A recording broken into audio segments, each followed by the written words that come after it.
नमस्कार नमस्कार नमस्कार जय हिंद जय महाराष्ट्र जय भवानी जय Shivaji.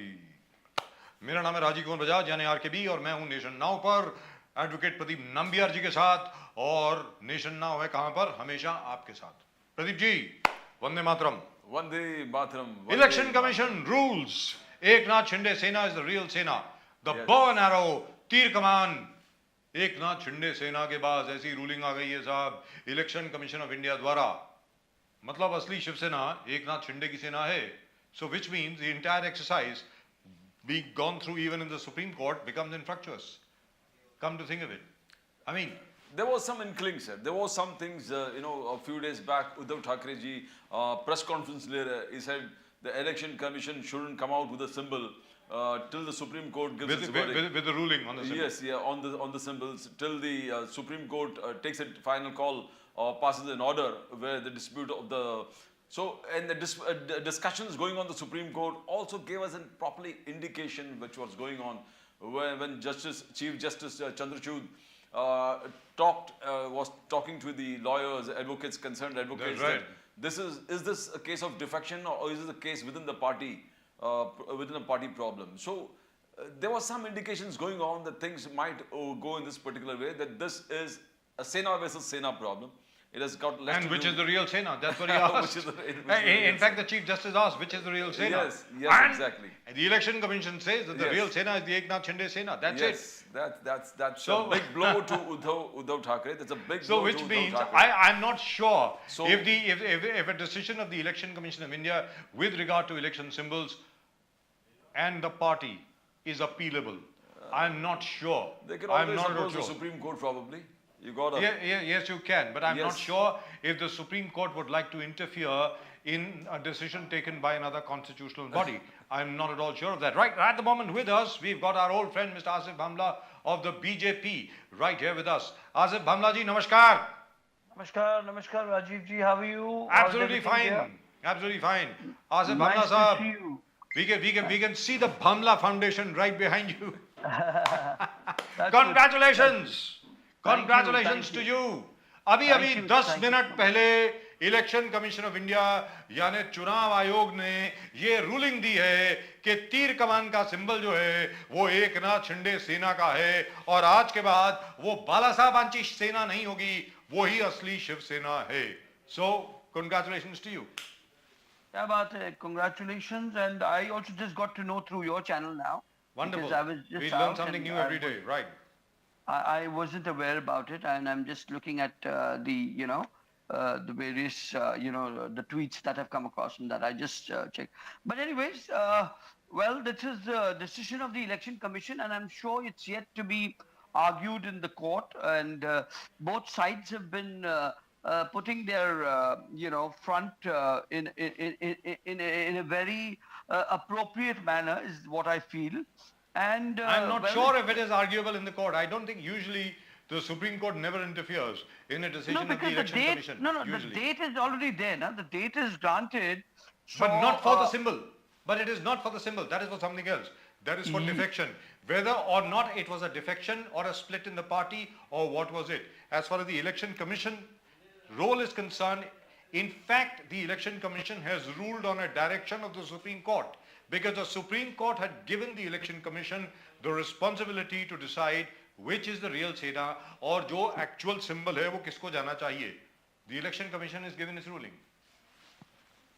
You see what happens in a situation like this, it's very difficult for the courts or even for the Election Commission to decide. I believe there was sufficient evidences produced by both sides of the Sena, Balasaheb Sena and Uddhav ji Sena, that about the memberships and the number of people that are on each side of the flock. But apparently, to take a call whether how much genuine or how much non-genuine it was a very big challenge, and is a big challenge for anybody to judge.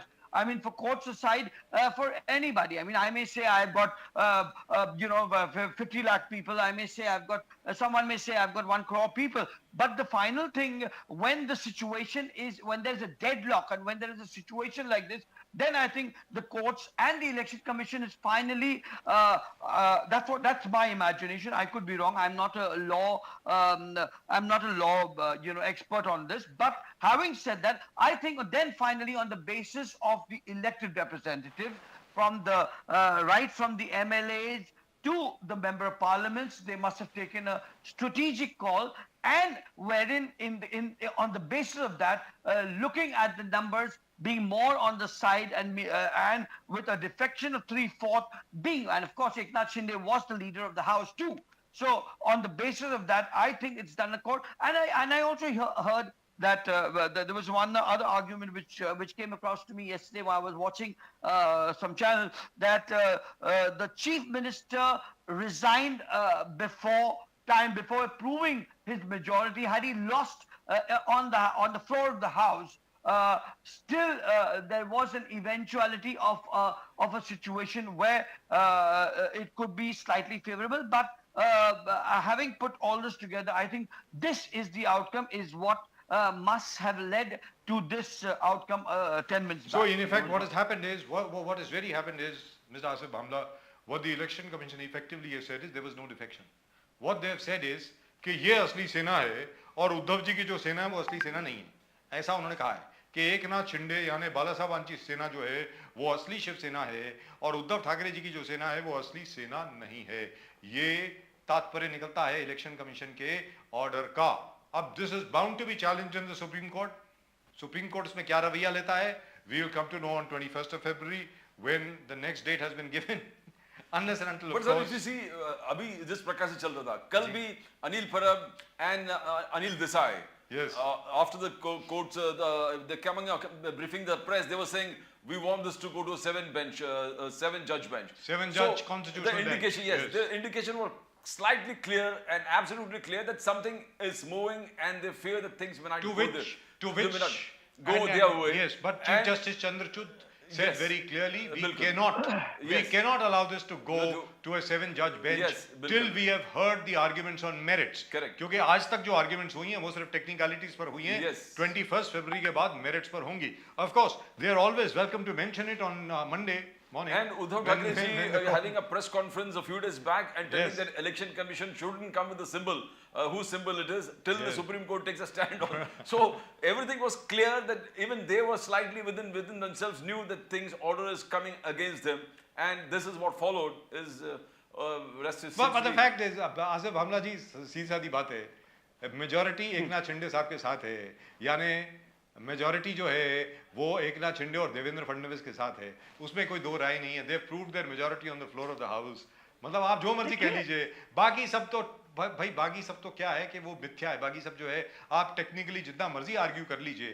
Fact is 53 में से 40 लोग इधर आ गए, उधर आपके जितने भी MP थे उसमें से 13 एमपी इधर आ गए.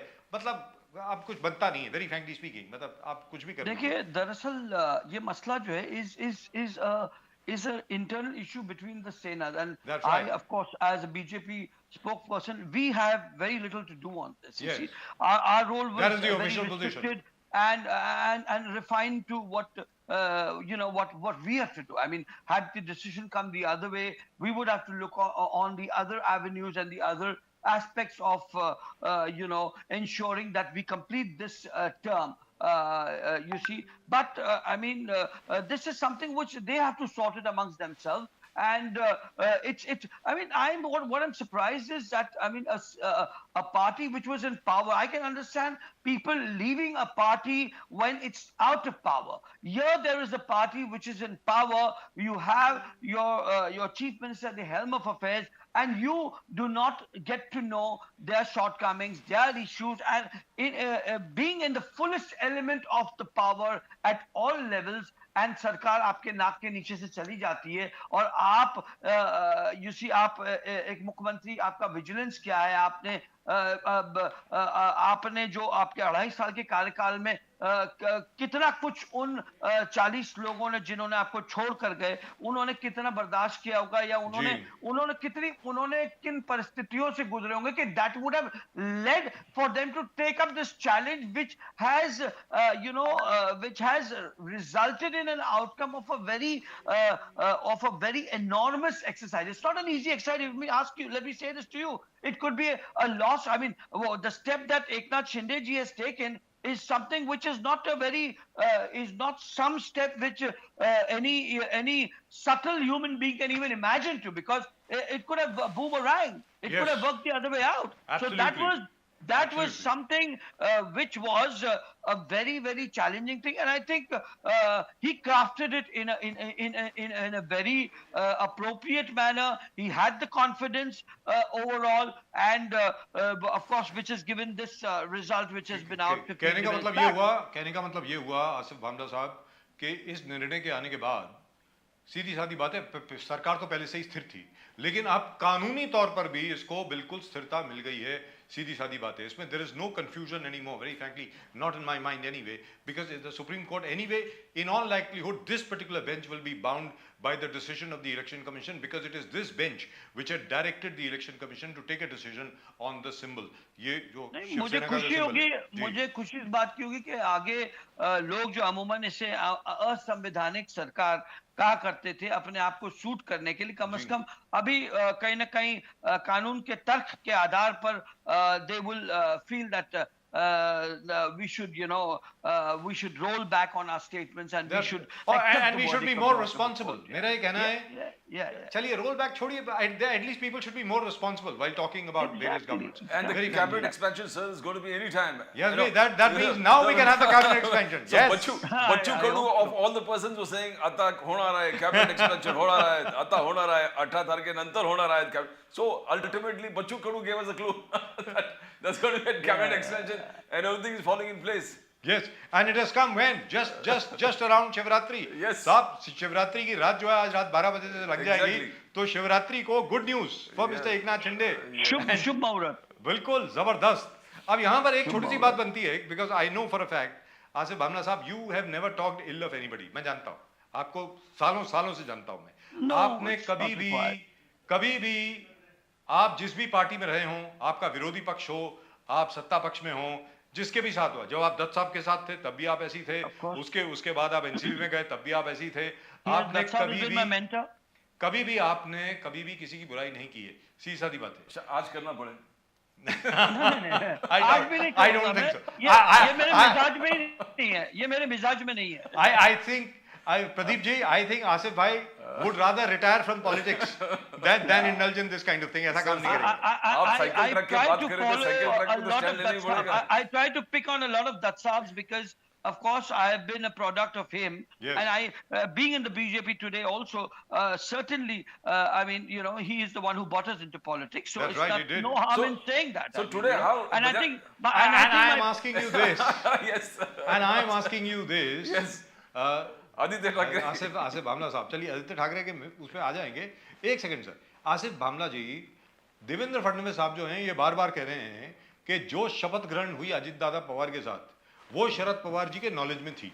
हम भी ये मान करके चलते हैं। मैं आई अज्यूम देवेंद्र फडणवीस साहब is telling the truth, because Fadnavis साहब झूठ नहीं बोलते, सीधी सादी बात है। मैं उनको बहुत सालों से जानता हूँ साहब, जब से उनको जानता हूँ वो झूठ बिल्कुल बोलते ही नहीं है, सीधी बात है। और मैं ये मानने को तैयार नहीं हूं, आप एनसीपी में थे, अजित दादा पवार में हिम्मत नहीं है कि शपथ ग्रहण कर लें देवेंद्र फडणवीस साहब के साथ विदाउट इन्फॉर्मिंग शरद पवार। क्या ये हो सकता है? क्या ये मुमकिन है साहब? बताएं।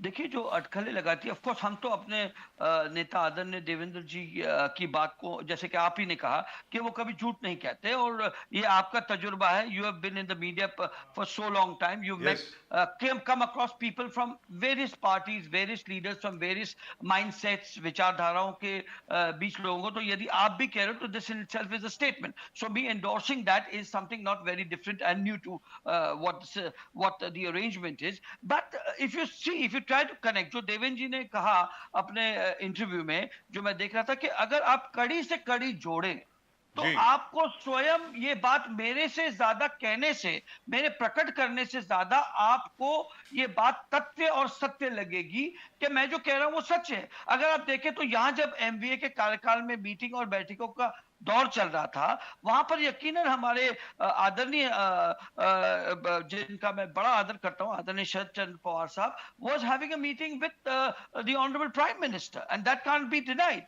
you see. And that meeting was in the fray.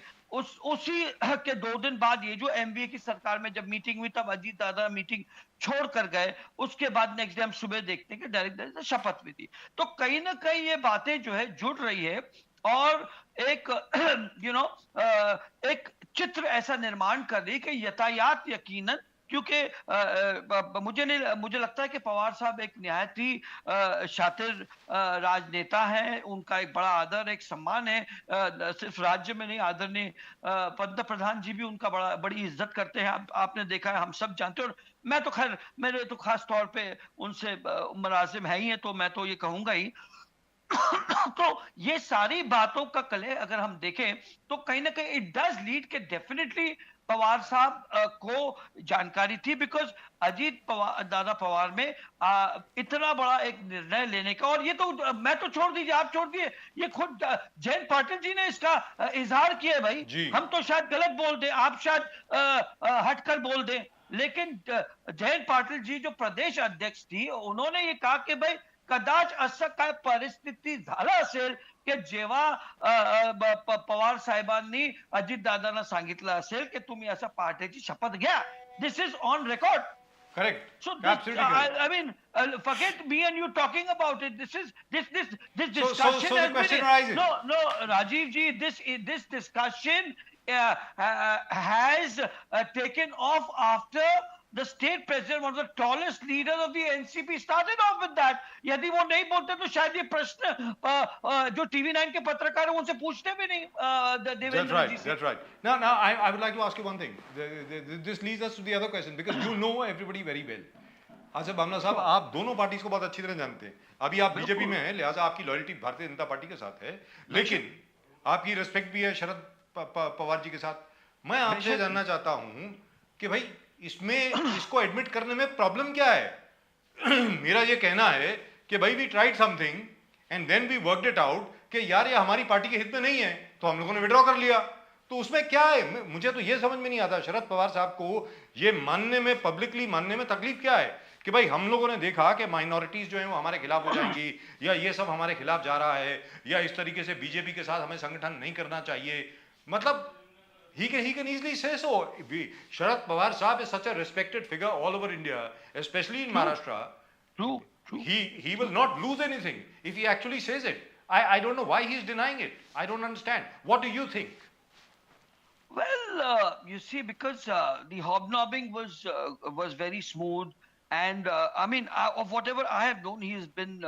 I have worked for more than about nearly 19 to 20 years with Saab, and knowing he has a plan always up in place. There's always a plan A, B, and C. And you know, I can say that because I was one of his blue-eyed boys. Yes, you were in the NCP, and so I do take pride and prestige in all of that. But certainly there must be a plan A and B and C. So maybe that is what it is. And well, who has the audacity or who has the capacity to to even tell Pawar Sahab he knows what to do best. You know, आज तक के Ajit Dada Pawar deny करे कि मी या विषयावर पहिल्या दिवसात नाही बोललो, आज नाही बोलतोय आणि उद्या पण कदाच मी बोलणार कधीच नाही. So you can't stop anybody. You see, this is democracy. Yes. Anybody who wants to refrain from saying something, or I mean, as I said, this whole rigmarole only took off after the NCP initiated that, and right. that too coming from a state president like Jayantram Patil ji. Right, उन्होंने अपने निदान में ये बोलते नहीं तो ये शायद आज ये चर्चा का विषय नहीं होता, हम इसकी बात नहीं करते शायद आप हम आज. बाबा जी, आज जिस प्रकार शरद पवार जी ने रिप्लाई दिया पत्रकारों को कि I don't want to comment on this, मला देव फडणवीसचा महत्व, you know, he didn't want to elevate his status by talking about this particular subject. Was it arrogance? Was it trying to belittle Dev Fadnavis? What was he trying to do? Or trying to escape. Or trying This to was the right words he used.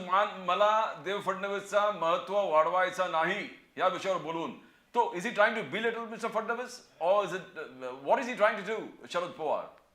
No, I mean, very honestly, I don't think Pawar Saab is a man who has any arrogance, and I will certainly not, be a party to that statement, because I know how rational he is and how down to earth he is. But again, politics is politics. So he knows what best to answer, and he's always been, Pawar Saab has always been that way. I mean,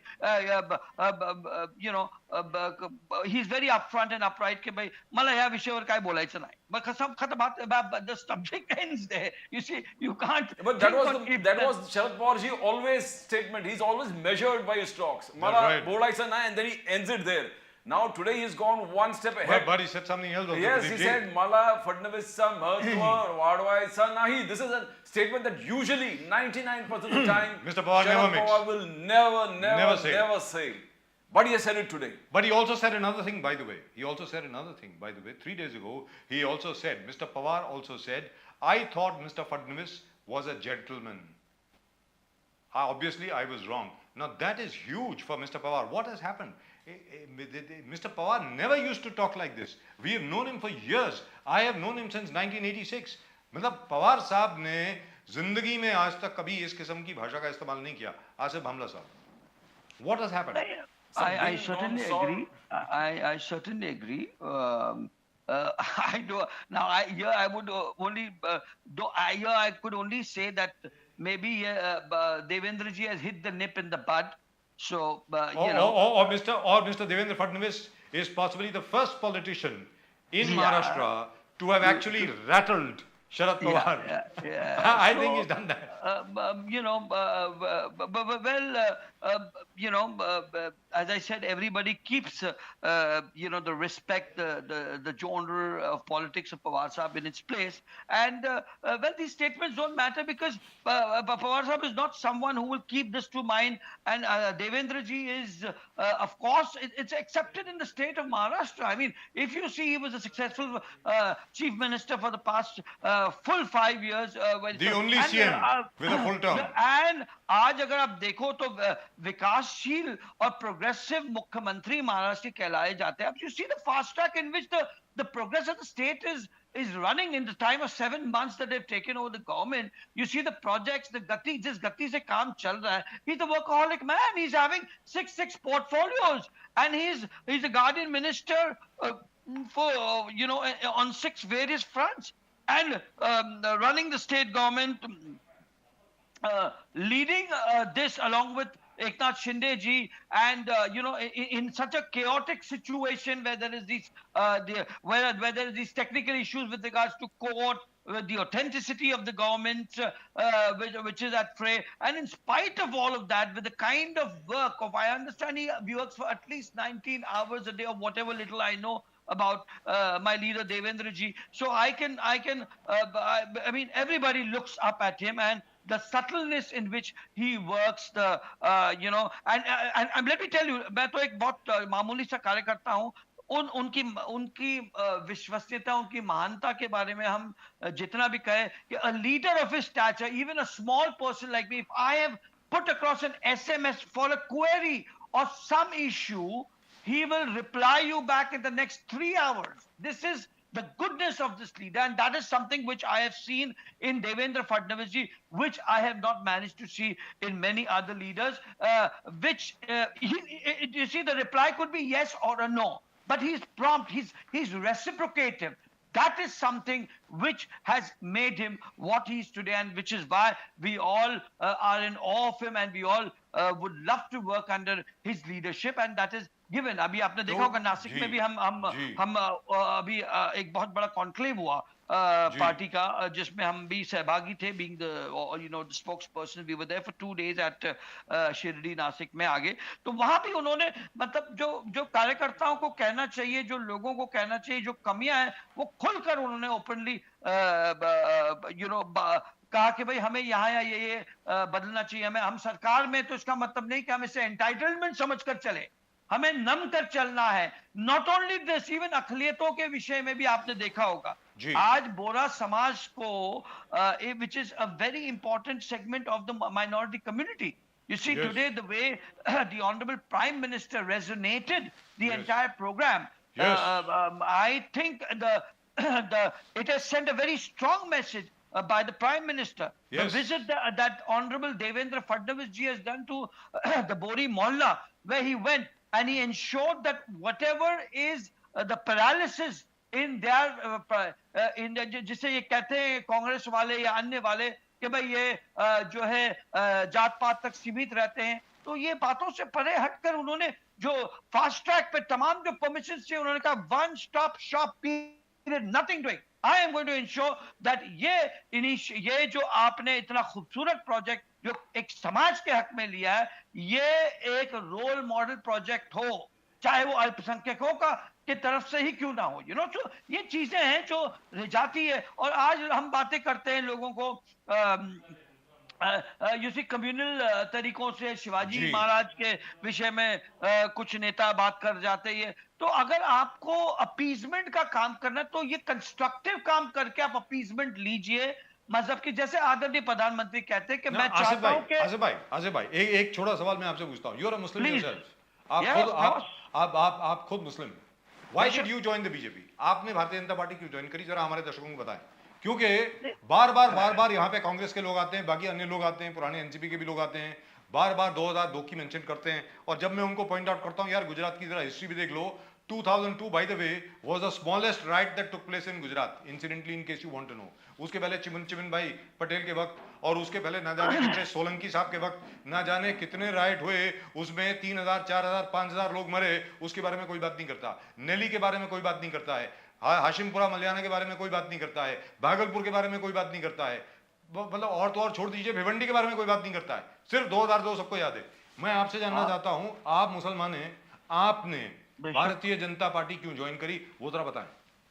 आप देखें जब से भारतीय Janata party सत्ता सरकार में रहे हैं, आज हम लगभग 8 साल पूरे कर रहे हैं, और ये तो छोटे मोटे जो राइट्स तो इतने भयंकर हुआ, you had truckload of riots, Bhagalpur riots, ये राइट्स वो आए दिन हमको सुनाई देना पड़ते थे।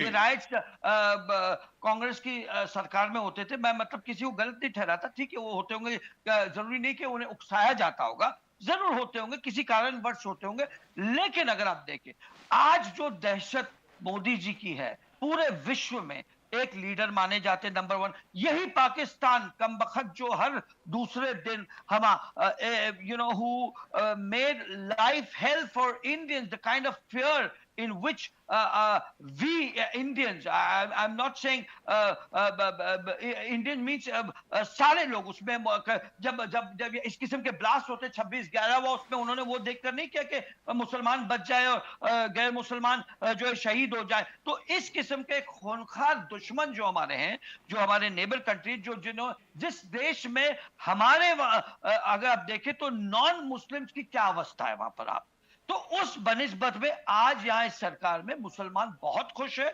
मुसलमानों को वर्गलाने का यदि कोई काम करता है तो ये गलत बात है, और मैं तो कहता हूं मुसलमानों को कि वक्त टॉक, यदि आप 10 कदम चलोगे तो भारतीय जनता पार्टी और मोदी जी 100 कदम चलेगी। आप ये कहोगे आप डेडलॉक में क्यों जिंदा हो, क्यों वाबस्ता हो? आज मुझे बताइए, योजनाएं क्या मुसलमानों के लिए अलग की जाती है? जो अनाज बांटा जाता है या कोविड में जो वैक्सीन दी जाती है, क्या धर्म और मजहब पूछकर दिया जाता है? या योजनाएं जो प्लान की जाती है, जो इंफ्रास्ट्रक्चर तैयार हो रहा है, क्या मुसलमानों के लिए अलग हाईवेज और गैर मुसलमानों? So this is so humbug, you got to come out of that.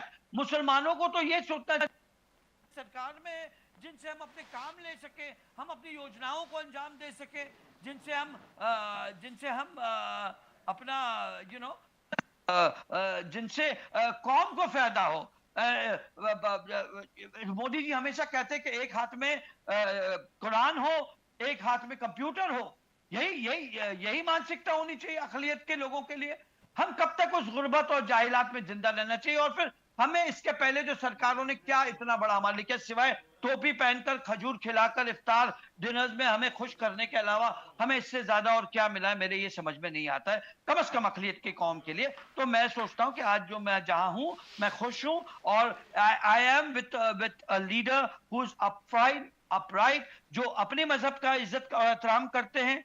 ये नहीं कहते कि भाई जरूरी नहीं कि मैं टोपी पहनूं, और ये these optics is not what is believed there, Right. but that's not even required.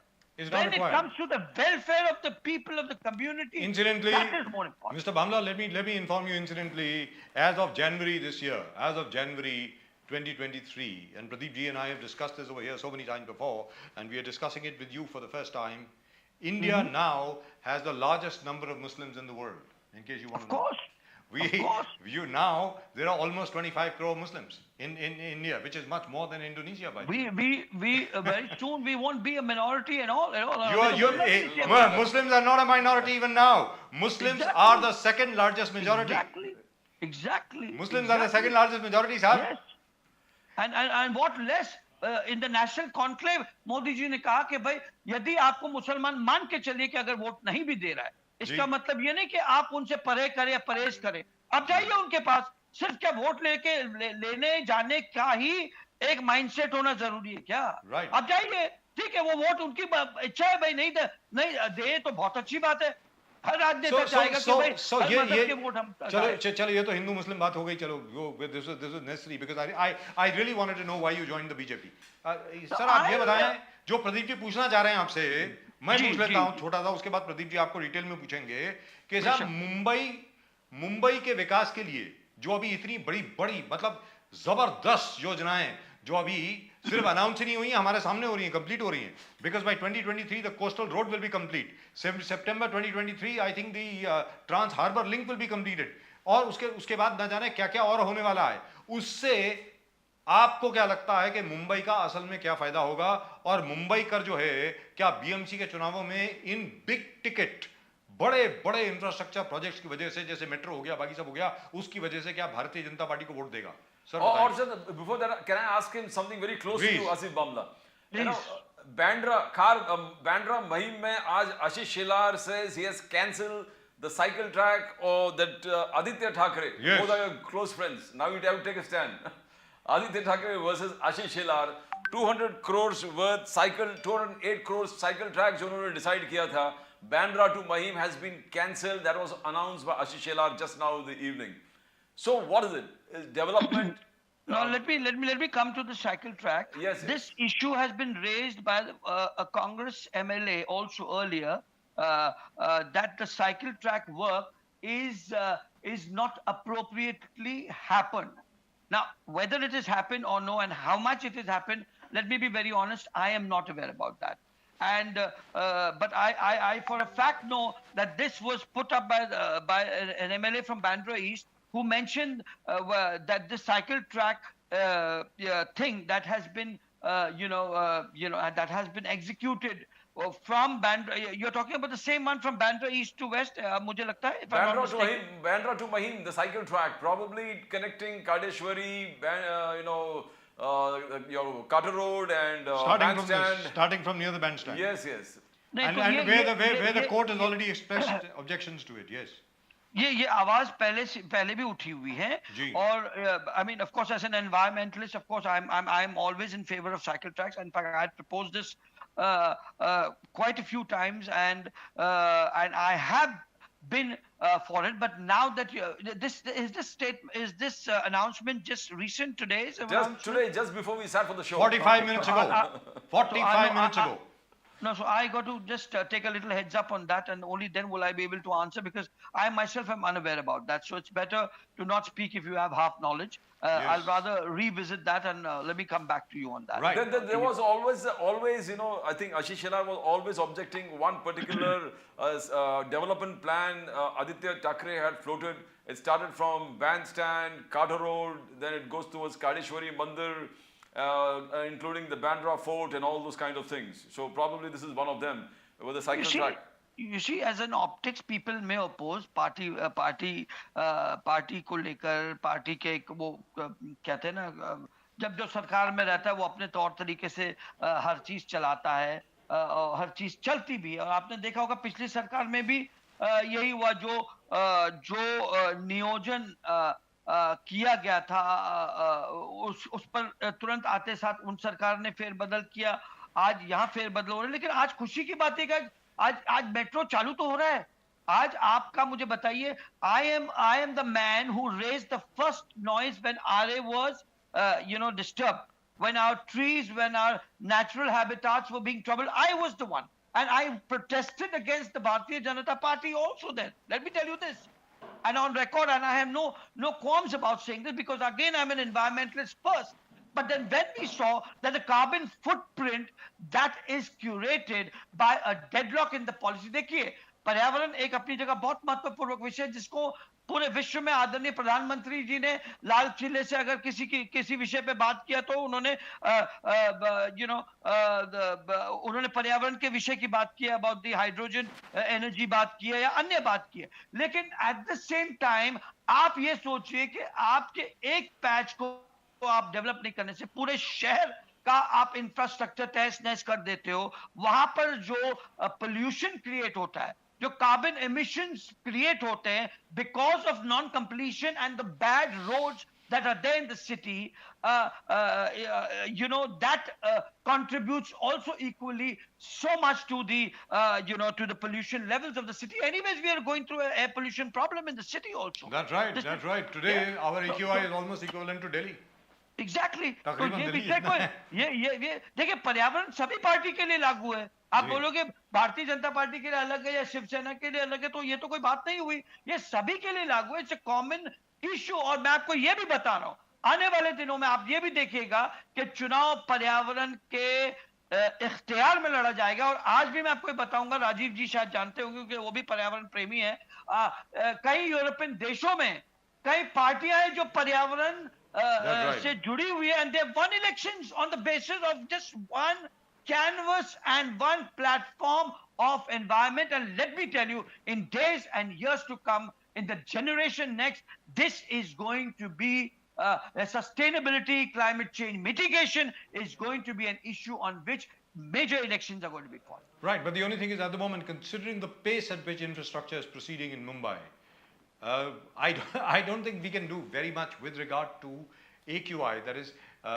in terms of air quality control or in terms of the kind of pollution which is there at the moment in Mumbai, क्योंकि हर जगह पर आपकी construction चल रही है और उस construction को आप रोक नहीं सकते हैं, भले ही आप बड़े बड़े एयर फिल्टर टावर्स लगा लीजिए, कुछ भी लगा लीजिए। Now had it not been for the fact कि हमारे पास संजय गांधी नेशनल पार्क है, हमारे पास आरे फॉरेस्ट है, और यहाँ से लेकर के अफ्रीका तक अरेबियन सी है, बीच में कोई बिल्डिंग नहीं है। अब इतनी बिल्डिंग हो रही है सर, तो उसमें क्या करोगे? कुछ कर नहीं सकते हैं। लेकिन आपसे बिल्डिंग्स होना अगर आपने देखा दुबई का और यूएई का जो स्ट्रक्चर है, बिल्डिंग्स होना कोई is nothing wrong. It's we are if you are converting SRA projects and converting those dirty drainage systems, those bad systems of the पाइपलाइनें वगैरह, इनको हम कन्वर्ट करके एक अच्छी सुंदर बिल्डिंग और इमारतों में कन्वर्ट करते, तो ये एक अच्छी बात। लेकिन ये जो पैसा और ये जो एक्सचेकर जो महानगर पालिका को जो कंट्रीब्यूट होता है, इसका खर्चा क्या हम, इसका यूटिलाइजेशन क्या हम इंफ्रास्ट्रक्चर में कर रहे हैं या नहीं, ये एक बड़ा प्रश्न होता है। आप समझिए क्यों कि हमारा कंस्ट्रक्शन आप कितना भी करिए, लेकिन there has to be a parallel infrastructural development and growth which is equally very important, and I think this government is looking forward to that. अगर आप देखें तो सारे concretization of roads, Eknath Shinde जी ने इसको जाहिर किया कि सारे roads को जो हम concretize करना चाहते हैं, और and that was also the honorable deputy chief minister also, so they're working on that. अगर आप देखें तो मेरी खुद चहल साहब से भी एक विषय पे मेरी मुलाकात हुई, तो उन्होंने कहा कि भाई ये जो इवन द ब्यूटिफिकेशन प्रोजेक्ट्स, महानगर पालिका के कई सारे करोड़ रुपए आपने फिक्स बैंक डिपॉजिट्स में आप रख देते हो, और वो पैसा जो है जनता के हित में, तो आज जो ब्यूटिफिकेशन जो अमूमन सीएसआर के वो भी अभी जो है महानगर पालिका के फंड से एक रेलेवेंट तरीके से किया जाएगा। उसके लिए भी Pradeep ji, महानगर you're asking पालिका something. किसी या बामला जी, आप संजय राउत को कैसे आप कंट्रोल करोगे? संजय राउत वाज इन रत्नागिरी, इन सिंधुदुर्ग, एक एक जो बैनर्स लगाए थे कि इलाका आपका, धमाका हमारा, तो कौन सा इलाका और कौन सा धमाका, तो कंटेंट वो जरा समझ में नहीं आया। और फिर कहना कि मुझे अरेस्ट करके मुझे अंदर मारने की साजिश था, you were going to eliminate him within the jails. एक एक startling revelations are coming the way Sanjay Raut, the way he says मैं और भी एक से एक बड़ा बड़ा expose करने वाला हूँ, किस प्रकार क्या क्या हम पे साजिश किया था, and then you know how do you going to do it, because he's in the entire tour of Konkan and you have done very well. BJP has done very well in the recent elections in Konkan, very well. है तो पता नहीं वो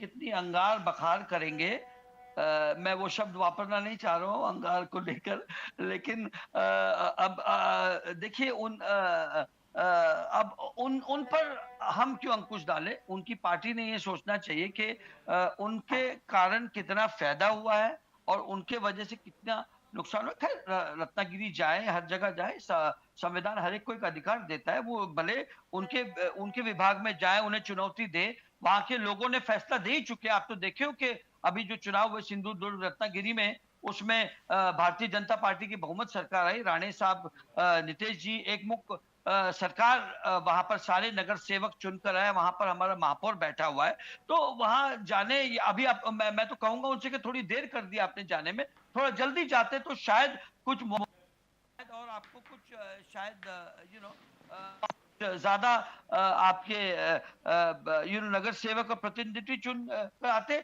लेकिन ये सब जो बातें मुझे बताइए, कोई रेलेवेंस है कि कोई किसी को मारकर क्या हम why is the Bharatiya Janata party going to take a stress and a headache on their own bloody head? तो बामला जी जिस प्रकार से मतलब हम उनके लिए सहानुभूति का एक मसौदा तैयार करें कि भाई को सहानुभूति हो। So Raut's allegations and then Jitendra Awad's allegations. Jitendra Awad in fact said his daughter also came today and said yes, there's a threat to our entire family.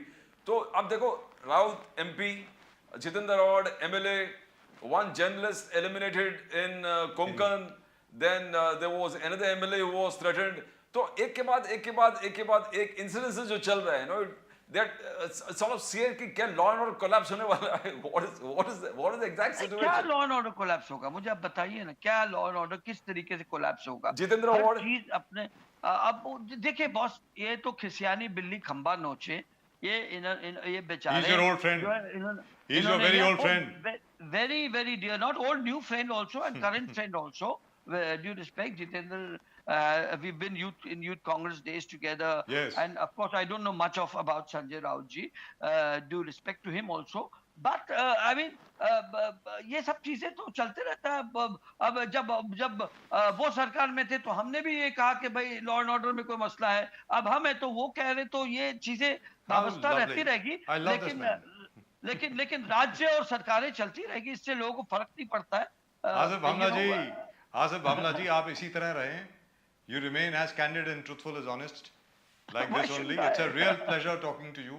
This was really and truly wonderful. And congratulations to your government. The Election Commission has ruled in favor of your partners. This congratulation is not to us, because this has gone to the Eknath government faction. But they are part of your government. Congratulate them. But they are part of your government. It brings about a constitutional and legal stability to the government. They did fight tooth and nail. They had a good fight. They had the right people in the right direction. Right. They didn't have people. No, one more small thing I would say. They didn't advise what the Supreme Court should do and what the Election Commission should do. So that was some rationality which I saw in the Shinde camp, and things worked out well for them. And Eknath Shinde, before any press conference or before any media or anything, Mahan Shakti Maza, and he always says the big three: Narendra Modi, Amit Shah, JP Nadda. That's right. So he's more from the BJP than from the Sena. Well, when you're in an alliance, we have to be for each other. That's like right. we are for each other, and we're happy the way things are going. Right. Across. So Mr. Asif Bhamla, great pleasure talking to you, sir. Wonderful talking to you. Thank you so much. Really and truly lovely talking to you. Please keep it up. Nice talking to you, Pradeep ji. Nice talking to you, Rajiv ji. And look forward to doing many more. Thank you very much. So much. Great pleasure. Appreciate. God bless. Thank you. Mr. Asif Bamla, being very candid, very honest, something somewhat unexpected. As he says, जब हम opposition में थे, हम भी law and order की बात करते थे. अब वो opposition में, वो भी law and order की बात करेंगे. Usually a BJP spokesman does not talk like that. But usually you can shoot any questions to him. Yeah, he'll reply. He'll reply. He will reply. He's not afraid of taking any questions. No, he's not afraid. He afraid. can talk on all topics. He's not afraid. He's not afraid of taking any questions. And if you notice, he was very respectful even to Mr. Sharad Pawar. Yes. After all, he's been with him for such a long time. We had the Congress spokesperson, Mr. Nasir Hussain, with us, but now I believe his phone is disconnected. We're trying to get him back. But in the meantime, Pradeep, this is really big. The election commission का जो निर्णय आया है, that's great news for Eknath Shinde. It's a big news. It's a great victory, and it all shows that the election commission believes certain thing, and the way the Chief Justice in the court, which we all saw live, were asking the right questions. What is this about? Is this about defections, or is it about inter-party rivalry? Yeah. So, and which is the real party? Which is the real party? So, when these arguments were coming, so everybody knew where we could guess what is going to happen and what's going to happen. Right. And the way the Uddhav Sena was reacting in the couple of few days, the way they were talking to the media, and when Uddhav Thackeray himself called a press conference, and which was criticized by the Chief Minister Eknath Shinde, saying that how can you tell the court what guidelines what should be following? It is not for the court to, you cannot dictate terms to the court. The court will arrive at its own conclusion, because Uddhav Thackeray ji was saying that the election, the symbol should be reserved till the decision of the Supreme Court takes place, whatever decision comes, and then after that symbol. So all these things were happening, was giving a slight indication that things were not right for Uddhav Sena. But then you have to, they did put up fantastic arguments both before the election commission as well as the Supreme Court, and what follows is the due process of law, and probably they have got the legal remedy of again approaching the Supreme Court in case they find that their stand is slightly violated, because what they believe that the symbol should be ideally coming to them has gone to Eknath Shinde. Yeah, but the only thing is that to come out with an argument that इतने lakh workers हमारे साथ हैं और इतने उनके साथ हैं या ये सब, मतलब that becomes very difficult for the Supreme Court or for any other organization, including the Election Commission, to rule upon. All they can do is to look at your public representatives, your elected representatives, जो आपके चुने हुए नुमाइंदे हैं, उन्हीं की संख्या के ऊपर आप रूल कर सकते हैं. उसके अलावा it becomes very difficult. So in effect, the kind of arguments that were put forth, and rightfully speaking, which means that somewhere the Uddhav Thackeray Sena was lacking in the way they presented their case before the Election Commission. Now I believe we have the gentleman from the Congress with us, Mr. Nasir Hussain. Nasir Hussain साहब नमस्कार. नमस्कार, कैसे हैं? बिल्कुल ठीक ठाक. नासिर हुसैन साहब, बहुत शुक्रिया आपका कि आप हमारे शो में आए. Thank you for your calling. Sir, thank you so much. Rajiv Kumar Bajaj बोल रहा हूँ. I can't see him. Why can't I see Mr. Nasir Hussain? I don't know why not see me. All right, so I think his frame is being I think adjusted. now you see me. मुझे लगता है अभी देख सकते हैं आप. I think the frame is being adjusted. So we'll have Mr. Nasir Hussain with us very shortly. There he is. Welcome. Hussain साहब, बहुत शुक्रिया आपका. आप हमारे साथ हैं. नमस्कार, मैं राजीव के बजाज आरकेबी और मेरे साथ हैं एडवोकेट प्रदीप नाम्बियार जी. आपका स्वागत है नेशन नाउ में. Thank you sir. Thank you. नमस्कार. नमस्कार सर. नासिर हुसैन साहब, दो चीजें हैं.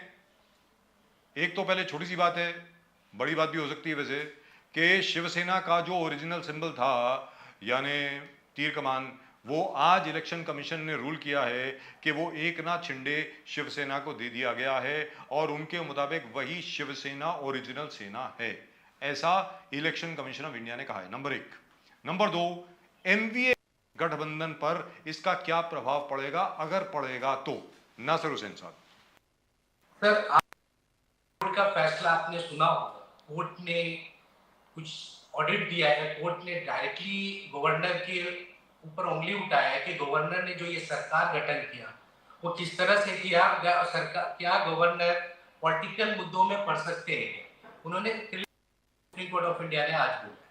और वो बड़ी बेंच में जिनकी डिमांड थी कि बड़ी बेंच में इसको भेजा जाए, जिसको सुप्रीम कोर्ट ने इनकार कर दिया. जी अब मेरिट के हिसाब से इस पे रेगुलर सुनवाई होगी। इलेक्शन कमीशन ने क्या कहा है वो आपको मालूम है। इलेक्शन कमीशन किसकी बी टीम है, किस तरह से वो काम कर रही है, किसकी अलायंस है। आजकल की जो संस्थाएं हैं, लोकतांत्रिक संस्थाएं, वो एक बी टीम बन के रह गई, चाहे वो ईडी हो, सीबीआई हो या इनकम टैक्स डिपार्टमेंट। अब आपकी दूसरी सवाल है कि महा विकास अघाड़ी पे इस पे क्या हमारे ऊपर कोई असर नहीं पड़ेगा। आपने अभी ग्रेजुएट इलेक्शन देखा कि हमारे 5 जगह इलेक्शन हुआ, एक हमारे मिसमैनेजमेंट की वजह से हम एक सीट नहीं जीते, बट हमने 3 सीट जीत के दिखाया कि महा विकास अघाड़ी कितनी मजबूत है। जी अभी 2 इलेक्शन हमारा पुणे में हो रहा है, कस्बा जी पे और पुणे चिंचवड़ा का, ये दोनों सीट भी हम बड़े मार्जिन से जीत के जाने वाले हैं, तो हम पे कोई असर नहीं पड़ेगा, ये हम आपको यकीन दिला देना चाहते हैं। वंडरफुल। और दूसरी चीज ये है कि जैसा मैं हर एक को बोलता हूं कि भाई राहुल गांधी जी की भारत जोड़ो यात्रा के बाद मैं पहली मर्तबा देख रहा हूं बड़े सालों के बाद कि कांग्रेस में एक नई ऊर्जा आई है, नई शक्ति आई है, और कांग्रेस के जो नए बच्चे हैं आपकी तरह बिल्कुल निडर हो गए हैं। वेरी फ्रैंकली, क्योंकि आप मतलब ऐसी कांग्रेस देखने में बहुत मजा आता है साहब। पहले ऐसी कांग्रेस हुआ करती थी बहुत साल पहले, एक बार फिर उसी कांग्रेस को देखने को मिल रहा है। और जब तक किसी देश में विपक्ष जो है वो ताकतवर नहीं होता तो जनतंत्र नहीं चलता। ये क्या सिर्फ और सिर्फ भारत जोड़ो यात्रा की वजह से है या कोई और वजह भी है? नासिर हुसैन बताएं। बिल्कुल, भारत जोड़ो यात्रा एक तो ऊर्जा के लिए था ही, इसमें कोई डाउट नहीं कि हमारे जैसे छोटे से कार्यकर्ताओं में काफी ऊर्जा है, क्योंकि हमारे सीनियर लीडर काफी दिनों के बाद रोड पे थे जी और आपको याद होगा ऐसा यात्रा शायद हमने अपने हिस्ट्री में अपने नजरों से नहीं देखा। एक समय गांधी चलते थे, उसके बाद चंद्रशेखर जी चले, उसके बाद कन्याकुमारी से कश्मीर थे दूसरे गांधी, राहुल गांधी जी चले। तो एक भारत को तो उन्होंने जोड़ा ही है। कुछ लोग बोलते हैं कांग्रेस जोड़ो, ये भारत जोड़ो यात्रा क्यों निकालते हैं। आपने देखा पूरे एक अलग अलग कल्चर का अलग अलग लोग थे, अलग अलग, हमने किसी को बुलाया नहीं। आप देखिए यात्रा में कहां कहां से लोग खुद ब खुद उस भीड़ में जुड़ के आए, और हमने इस देश को एक ऐसा सरकार दी है और ऐसे लोगों को जोड़ा है। जैसे हम जैसे लोग, जिस छोटे से युवा कार्यकर्ता आज आपके साथ बात कर रहे हैं, ये भारत जोड़ो का ही एक असर है सर। ये हमारे राहुल गांधी का एक बहुत बड़ा योगदान है कि हम लोग एनएसयूआई से निकले, आज यूथ में होते हुए यहाँ तक आए। तो ये राहुल गांधी का और ये भारत जोड़ो यात्रा का हम लोगों पे असर है ही, इसमें नो डाउट। जी। और दूसरी चीज ये है कि हाल ही में ये भी एक बात चली है कि काफी लोग जो आपके छोड़ के गए हैं, कृपाशंकर सिंह जी हो गए, राजन सिंह जी हो गए, जो चले गए उधर भारतीय जनता पार्टी में, क्या उनको वापस अगर वो आना चाहें, मैं ये नहीं कह रहा हूं कि आप लोग कोशिश कर रहे हैं वापस लाने की, अगर वो आना चाहें तो क्या उनका स्वागत होगा? सर आपको बता, जो गए हैं उनके लिए कभी कोई दरवाजे बंद नहीं होते। ये पॉलिटिकल पार्टी है, कोई भी आ सकता है। हमारे लिए हमारे राहुल गांधी ने खुलेआम बोला है, आपने उनका प्रेस कॉन्फ्रेंस टाइप सुना भी होगा कि उन्होंने किसी के गुलाम नबी आजाद साहब के लिए बोला कि हमारे दरवाजे खुले, कोई भी आ सकता, हमने किसी को भेजा नहीं। उनकी कुछ मजबूरियां होगी, वरना वही कोई बेवफा नहीं होता जी। तो बिल्कुल हमारे यहाँ कोई आने में कोई ऐतराज नहीं है, अगर वो आना चाहे। अच्छा, इसके पहले के प्रदीप जी आपसे सवाल पूछे, एक आखिरी सवाल मेरी तरफ से, आखिरी नहीं है, उसके बाद भी बात करेंगे। ये सवाल बड़ा इंपॉर्टेंट है साहब, इसके पहले कि मैं भूल जाऊं। कांग्रेस का एक लॉयल वोट हुआ करता था, बिल्कुल कांग्रेस के लॉयलिस्ट जो थे वो आंख बंद करके हमेशा, बचपन से हम लोग देख रहे हैं, कांग्रेस को वोट दिया करते थे। वो कौन होते थे? ब्राह्मण होते थे, जितने भी शेड्यूल कास्ट यानी दलित वोट जो होता था वो कांग्रेस का वोट हुआ करता था, और मुसलमान वोट जो था वो टोटली कांग्रेस का वोट था। सबसे पहले मुस्लिम वोट कटा, फिर ब्राह्मण वोट कट गया, और दलित वोट जो है वो बहन मायावती और बाकी अलग अलग जगह पर चला गया। क्या मुस्लिम वोट जो है, माइनॉरिटी वोट जो है, क्या वो वापस आ रहा है कांग्रेस के पास? जो खबर हमको ग्राउंड से मिल रही है उसके बेसिस पे बोल रहा हूं मैं। नासिर भाई। बिल्कुल बिल्कुल, देखिए माइनॉरिटी वोट नॉर्थ इंडिया से कटा हुआ हम सब जानते हैं, भागलपुर दंगा था, उसका असर माइनॉरिटी पे काफी असर पड़ा जी। अगर आपने नॉर्थ की बात की है माइनॉरिटी की, इसलिए मैं इस बात को जोड़ता हूँ। इसकी वजह से कुछ ऐसे दंगे थे जिससे माइनॉरिटी को भी एक असर पड़ा, जिससे वो लोग दूर हुए, इसमें कोई इनकार नहीं। पर आप देख लीजिए आज भी हमारे को कुछ नहीं करते, 11 से 12 करोड़ लोग वोट देते हैं, और भारतीय जनता पार्टी के साथ इतनी बड़ी मीडिया हाउसेस है, इतनी बड़ी टीम है, आरएसएस की सपोर्ट है, तो उनको 22 से 23 करोड़ वोट देश के अंदर मिलता है। तो हमने कुछ प्रोपेगेंडा नहीं किया, कोई एजेंडा नहीं चला, तब भी 11-12 करोड़ वोट हमारे के देश ने हमें दिया है। तो ऐसा नहीं कि हमारे लॉयल वोटर कहीं गए, ठीक है थोड़ा छिटक गए थे, अब धीरे धीरे वो सब आ रहे हैं, उन्हें मालूम हो गया कि ये हिंदुस्तान कैसा बना रहे हैं। एक तरफ प्राइवेटाइजेशन की राह जा रही है, एक तरफ ईस्ट इंडिया पार्ट 2 लौट के आ रहा है, देश फिर से वो हिटलरशाही की तरफ जाने को तैयार है। उसके लिए रोकने के लिए, चाहे वो किसी भी कास्ट हो, हम तो आपको पता है हमारी कांग्रेस किसी जाति बेस की पार्टी नहीं है। हम आपने ब्राह्मण और मुस्लिम और दलितों की बात की, हम तो पूरे देश की बात करते हैं, हमें सारे देश के लोगों का वोट चाहिए, किसी एक मजहब और जातियों पे नहीं बात करते। हम हिंदुस्तानियों के, हर हिंदुस्तानियों का एक वोट हमारे पास वापिस आ रहा है, और उम्मीद है कि बहुत जल्द जो वोट हमसे गए थे वो भी हमारे पास वापिस आएगा। प्रदीप जी, हुसैन साहब ये बताइए कि एमवीए में सब कुछ ठीक चल रहा है क्या? बिकॉज कुछ दिनों पहले संजय राउत ने कहा कि नाना पटोले जी को इस्तीफा देना नहीं चाहिए था, उन्होंने कॉन्फिडेंस में लिया, ये थोड़ा ठीक नहीं, अगर नाना पटोले जी स्पीकर बने रहते तो शायद शिवसेना का, उद्धव सेना का यह हाल नहीं होता, एमवीए सरकार नहीं गिरती थी। सेकंड, जब तक संजय राउत था तो ठीक था बिकॉज वो पॉलिटिकल है। शरद पवार जैसे दिग्गज नेता, शरद पवार कोई मामूली बड़ा दिग्गज नेता, जब उन्होंने नाना पटोले पर आलोचना किया तो फिर सब लोग सीरियसली लेने लगे कि भाई ये क्या चल रहा है, क्या शरद पवार जी किसी के बारे में बोले तो कुछ मैटर सीरियस है। और उसको फॉलो अप करते करते फिर बाला साहेब थोराट, फिर अभी रमेश चन्नीतला शायद ऑब्जर्वर अपॉइंट किए गए हैं, उनको भेज रहे हैं यहाँ पर, चन्नीतला जी आएंगे यहाँ पर, सब स्टडी करके रिपोर्ट देंगे। क्या something wrong with the Congress? Congress में फूट है, एमवीए में फूट है, प्रॉब्लम क्या है हुसैन साहब? आपने एमबीए के बारे में पूछा, फिर दूसरा सवाल आपने कांग्रेस के बारे में भी पूछा। इंटरनल पॉलिसी इंटरनल हमारा क्या है और महाविकास अघाड़ी में क्या है। संजय राउत जी ने क्या बोला है वो मायने नहीं रखता है, क्योंकि वो हमारे अलायंस पार्टी है, वो कुछ भी बोलने के लिए आजाद है। वो उनके लोग क्यों छोड़ के गए वो उन्हें सोचना चाहिए। हमारी पार्टी एक स्ट्रक्चर बेस्ड पार्टी है, जो हमारे आला कमान फैसला करता है उस पर सारे कार्यकर्ता चलते हैं। सोनिया गांधी को उस वक्त महाराष्ट्र को लेके उन्होंने क्या सोचा, उन्होंने एक फैसला लिया कि नाना पटोले साहब आप अध्यक्ष बने और विधानसभा से रिजाइन दे। उन्होंने उस बात के हुक्म को पालन किया और उस हुक्म पे पाबंद चलने के साथ सारे कांग्रेस के नेता उनके साथ जुड़े। अब ये हमारे अलायंस पार्टनर है, उनके बारे में ज्यादा कुछ नहीं बोल सकते हैं, ना मैं उसके लिए ऑथराइज हूँ। आपने पूछा कि रमेश जी हमारे यहाँ हुआ, हमारे यहाँ अभी 2 दिन पहले हमारा जनरल बॉडी का एक मीटिंग था, हमारे बाला साहब थोराट भी थे, अशोक चौहान भी थे, पृथ्वीराज चौहान साहब भी थे, मैं भी मौजूद था, सभी लोग थे। हमारे यहाँ कोई खटपट नहीं, सब हम मिल चुके हैं, जो थोड़ी बहुत होगी वो भी हम लोग दूर कर लेंगे, उसमें कोई बड़ी बात नहीं है। तो बाला साहब थोराट और अभी कोई विवाद कुछ भी नहीं है, सब एक ही मंच? कोई विवाद नहीं है। आपने देखा मीडिया हाउस ने एक प्रोपेगेंडा चला दिया कि बाला साहब थोराट ने रिजाइन कर दिया, लेटर भेज। कौन सा लेटर भेजा? थोराट साहब ने स्टेटमेंट दिया कि मैंने रिजाइन किया है, थोराट साहब ने बोला कि मैं नाना पटोले के अंडर काम नहीं करूंगा, थोराट साहब का कोई स्टेटमेंट नहीं है। मीडिया हाउसेस ने अपने सूत्रों के हवाले से न्यूज चलाया, कौन सा वो सूत्र है वो जिसने न्यूज चलाया वो बता सकता है।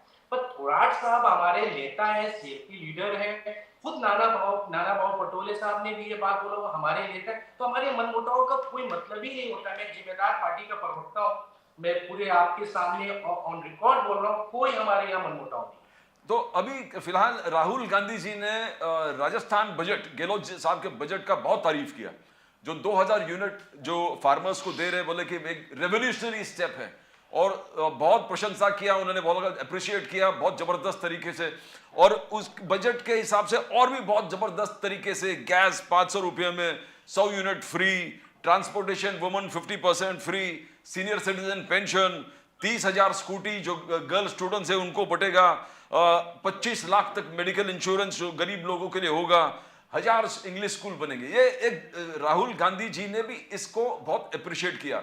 जैसे बजाज साहब हमेशा पूछते रहते हैं क्या ये मुंबई में इनका, बिकॉज मुंबई में आपका प्लान क्या है, बिकॉज इसी ढंग से आप अगर कुछ मुंबई में लेके आए, बिकॉज बीजेपी का प्लान एकदम क्लियर है, डेवलपमेंट प्लान है, बोले हमने पूरे मुंबई को ट्रांसफॉर्म किया। देखो 7 मेजर प्रोजेक्ट, प्रधानमंत्री 2 बार आ गए, 14 मेट्रो लाइन, कहां से सी लिंक है, कहां से ये है, कहां का ट्रांस हार्बर है, तो पूरे 7 ह्यूज प्रोजेक्ट है डेवलपमेंट लेके। आम आदमी पार्टी ये फ्रीबीज लेके चल रहे, जो आप लोग कहते हैं फ्रीबीज, गरीबों के बजट, जो गरीब लोग, तो क्या राजस्थान जैसे बजट का कुछ आप बीएमसी में कुछ इनकॉर्पोरेट करने की सोचोगे?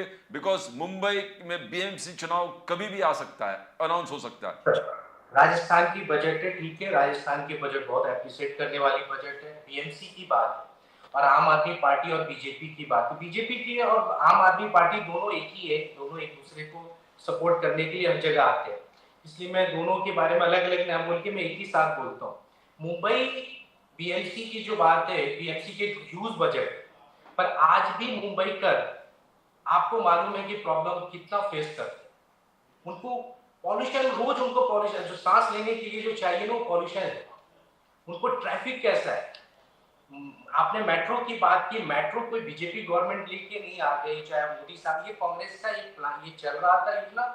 उनको तो आदत है फीता काटने का, वो फीता काट के जाए। पर कांग्रेस ने सारा चीजों को सजाया है, चाहे वो हर्बल हो, चाहे फ्री वे हो, आप देख लीजिए, कोई सा भी आप देखेंगे सब कांग्रेस का ही योगदान है। मगर आपने आम आदमी पार्टी फ्री योजना की बात की, वो फ्री कुछ भी नहीं है ना। मुंबईकर को फ्री चाहिए, मुंबईकर को कुछ भी फ्री नहीं चाहिए। मुंबई को फैसिलिटीज चाहिए, कनेक्टिविटी चाहिए, ट्रैफिक से निजात चाहिए, उनको पार्किंग की जगह चाहिए, वो कांग्रेस दी। बीएमसी में अगर हम आते हैं, उनके लिए पार्किंग की व्यवस्था करेंगे, उनको शुद्ध हवा देने की बात करेंगे, उनको गरीबों को कैसे उनको बसाया जाए, उनको रहने का ठिकाना देंगे, ये सब उनको जो हम काम, उनको कैसे एजुकेटेड किया जाए, उनके लिए हॉस्पिटल्स कैसे हो, उस पर काम करेंगे। ये हमारी सरकार करेगी। आपको मालूम है कि आज ड्रॉप आउट होता जा रहा है स्कूलों में, क्योंकि स्कूलों की जो बीएमसी की स्कूल्स है वो काम नहीं कर रही जो करना चाहिए था। मैं माफ करिएगा कि हमारे अलायंस की सरकार है और बीएमसी में हम लोग, हमारी अलायंस पर वहां ज्यादातर बीजेपी और सेना की रही है। अगर हम आते हैं साथ में, अगर जैसा अगर बना, तो हम स्कूल्स की हालात बदलेंगे, हॉस्पिटल्स की हालात बनेंगे। जो कोविड के हालात आपने देखा है कि जो कोरोना आया था, किस तरह से हॉस्पिटलों में लोग लाइन लगा रहे थे, दम तोड़ रहे थे, ऑक्सीजन नहीं था, वो सब हम पूरा करेंगे। हम मुंबईकर को एक अच्छी स्टैंडर्ड जिंदगी देना चाहते हैं। जो वो टैक्स भरते हैं, रोज का पैसा भरते हैं, रोज करते हैं, मगर उनको वो लाइफ नहीं है। आज गरीबों के लिए क्या है आप देख लीजिए। मुझे आम आदमी पार्टी की बात मैं इसलिए नहीं करता हूँ, वो एक छोटा रिचार्ज है जो हाँ कांग्रेस को डैमेज करना है, वो बीजेपी उनको लेकर आती है। आपने गुजरात इलेक्शन में देख लिया होगा, तो उनके बारे में क्या बात करना, जो उनके खुद छोटा रिचार्ज उनकी बेटी है। बोलिए सर आगे। हुसैन साहब, बट ये 65% स्लम में है, और आज देखो आप आम आदमी पार्टी को नजरअंदाज नहीं कर सकते। जो आज मैं नजरअंदाज नहीं कर, मैं इनकी हकीकत बता रहा हूँ। वो किस एजेंडे पे आए थे, वो कौन से आंदोलन से निकले थे, वो आंदोलन किसने ऑर्गेनाइज किया था, मैं वो सिर्फ आपको याद दिला रहा हूँ। खुद आरएसएस ने इस बात को एक्सेप्ट किया कि वो आंदोलन हमने आदमी भेजा था, और उस आंदोलन से वो टीम निकली और वो किसको डैमेज कर रही, और उस आंदोलन से निकले हुए लोग आज कहाँ हैं? ज्यादातर आपको बीजेपी में मिलेंगे। मैं वो सिर्फ आपको याद दिलाने की कोशिश, मैं उनको नजरअंदाज नहीं कर रहा हूँ। आज लाइट के लिए इलेक्ट्रिसिटी सरचार्ज जो होने वाला है, जो MERC के सामने उनका एक प्रपोजल है हाइक का, वो आम आदमी पार्टी गली गली जाके विरोध कर रहे हैं। इलेक्ट्रिक डिस्कनेक्शन ऑफ मीटर्स, उस पर फाइट कर रहे हैं लोगों के लिए। मीन्स मैं इसलिए बोला हूँ, इसलिए मैंने पूछा, जैसे बजाज साहब ने हमेशा पूछते रहते कांग्रेस स्पोक्स पर्सन के लिए आपका प्लान क्या है, तो आपने थोड़ा डिस्क्राइब कर दिया आपका प्लान क्या है कि हम ये देंगे वो देंगे। बट 65% जो स्लम्स में है, डेवलपमेंट ठीक है हर चीज, उनके लिए क्या है? 200 यूनिट फ्री मिले, पानी थोड़ा फ्री मिले, एजुकेशन फ्री मिले, ट्रांसपोर्टेशन फ्री मिले। हमारा मैनिफेस्टो आने दीजिए, हमारा एक मैनिफेस्टो कमेटी है, उस पर ड्राफ्ट चालू है। जिस दिन वो हमारा ड्राफ्ट हो जाएगा, वो हम आपके सामने डालेंगे। नाज़र हुसैन साहब, जो राजस्थान का बजट अभी आया है, it's a welfare budget, it's a wonderful budget, very frankly speaking. Yes, right. Yes. So, can we expect the Congress to base its BMC manifesto on the Rajasthan budget? Rajasthan का जो बजट आया है, उसका कुछ लेकर के, वो प्रिंसिपल लेकर के, how to apply to Mumbai, because Mumbai's conditions are obviously different, but all the same. You understand what I mean? जी. मैं वही कह रहा हूँ ना सर आपको कि मैनिफेस्टो कमेटी हमारी बन गई है, हम उस पर ड्राफ्टिंग हमारा हो रहा है। जैसे वो हमारा ड्राफ्टिंग कंप्लीट होगा, मैं मीडिया हाउस को रिलीज करेंगे, हमारा चल रहा है, थोड़ा सा टाइम दीजिए उसके लिए। मैं कुछ भी हवा में बात नहीं करूंगा जैसे आम आदमी पार्टी करती है। 100 ले लो, 50 ले लो, 200, इसके बाद एक पॉइंट भी आगे गया तो पूरे का पैसा दे दो, वो हम नहीं करेंगे। थोड़ा सा हमें टाइम दीजिए, हम आपको मैनिफेस्टो देंगे। लेकिन 25 बरस के बाद पहली बार ऐसा लग रहा है कि बीएमसी के अंदर कुछ कंपटीशन है। क्योंकि अभी तक क्या होता था, हर एक को मालूम होता था, जितने भी जर्नलिस्ट हैं सबको मालूम होता था भाई शिवसेना आ जाएगी और शिवसेना और बीजेपी का गठबंधन होगा, मेयर उन्हीं का बनेगा। पहली बार मुझे ऐसा लग रहा है कि बीजेपी सेना को कोई चैलेंज करने वाला आ गया है। अब महाराष्ट्र विकास अघाड़ी जो है वो जो पुरानी कॉम्बिनेशन है बीजेपी सेना की उसको चैलेंज कर सकती है। तो आप ये बताएं कि महाराष्ट्र विकास अघाड़ी के अम्ब्रेला तहत अगर आप लड़ेंगे तो बीच में जो कांग्रेस काडर है, जो कांग्रेस के जो वर्कर हैं, जो बेचारे सालों साल इंतजार करते हैं कि यार एटलीस्ट कॉर्पोरेशन का चुनाव लड़ने को तो मिलेगा, उनके ऊपर क्या बीतेगी? नाज़िर हुसैन साहब। सर मैं आपको बताऊं, अभी हमें साथ लड़ना है या नहीं लड़ना है ये अभी हमने डिसाइड नहीं किया। पहले नंबर तो क्योंकि भाई जगताप का स्टेटमेंट आ चुका है, हमारे जो मुंबई के अध्यक्ष हैं, कि मुझे अकेला जाना, तो अभी थोड़ा टाइम दीजिए कि हम अलायंस में जाएंगे कि अलग लड़ेंगे, ये हमारे आला कमान इस पे डिसीजन लेंगे। इसके बाद ही हम बता सकते हैं कि हम अलायंस में जाने वाले हैं या अकेले जाने। But Mr. Rahul Gandhi has indicated he would like to fight every election in Maharashtra with the MVA. Maharashtra Vikas Aghadi के तहत ही कांग्रेस लड़ना चाहेगी। मैं वही कह रहा हूँ कि एक बार इसको आने दीजिए, एक बार हमारा मीटिंग हो जाए, एक बार हमारे आला कमान का फैसला आ जाए। जब कुछ मैं पहले बोला ना, कुछ भी मैं ऐसी बातें नहीं कहूँ जो जिम्मेदार ना हो, जो रिस्पॉन्सिबल वर्ड ना हो, इसलिए मैं आज स्टेटमेंट नहीं दे सकता हूँ कि मैं अलायंस में हूँ या अकेले हूँ। अभी इसके लिए हमारी पार्टी के आला कमान भाई जगताप इसके ऊपर वर्क कर रहे हैं, फिर इसके बाद। और जहां तक के भाई जगताप जी का प्रश्न है और अन्य आपके जितने ऑफिस बेरर्स हैं उनका प्रश्न है, क्या हम इन सब लोगों को सड़क पर देखेंगे बहुत जल्दी? भारत जोड़ो यात्रा में तो सब लोग थे, लेकिन आज की तारीख में वो मुंबई की सड़क पर फिलहाल नजर नहीं आ रहे। मैं मानता हूं कि अभी चुनाव डिक्लेयर नहीं हुए हैं, लेकिन जी बताएं। राजीव जी, भाई जगताप काफी मैच्योर, काफी एक्टिव लीडर है। मुझे नहीं लग रहा है, पता नहीं क्यों आपकी कैमरा उन तक नहीं पहुंच रही है। वो आए दिन रोड पे आते हैं, आए दिन गरीबों की आवाज उठा रहे हैं, लोगों के लिए सड़कों पे। पता नहीं आपकी कैमरा क्यों नहीं पहुंच रही है, ये मैं नहीं कह सकता। नाज़िर हुसैन साहब, बहुत बहुत शुक्रिया आपका हम लोगों के साथ जुड़ने के लिए। Thank you so much, it's been a real pleasure talking to you for the first time. और नेशन नाउ में आने के लिए बहुत बहुत धन्यवाद। Thank you so much. नमस्कार, Vande Mataram. Thank you so much. Mr. Nasir Hussain of the Congress, and a very confident Mr. Nasir. Yeah, Hussain. absolutely. Very confident. Very comfortable, very confident. And he talks about there seems to be a bit of a problem here. I tell you what, because I know I use this term a lot. I tell you what, but all the same, we've talked to about 6 or 7 Congress spokespersons. Out of them, at least 4 have said, 4 लोगों ने बोला है, 4 कांग्रेस प्रवक्ताओं ने यहीं पर बोला है इसी चैनल में, बिल्कुल, कि वो बतौर महाराष्ट्र विकास अघाड़ी के तहत लड़ेंगे। Yes yes. और 2 ने बोला है कि हम अकेले लड़ेंगे। तो ये मतलब कुछ इनफैक्ट दे से अंतर्द्वंद चल रहा है कांग्रेस के भीतर।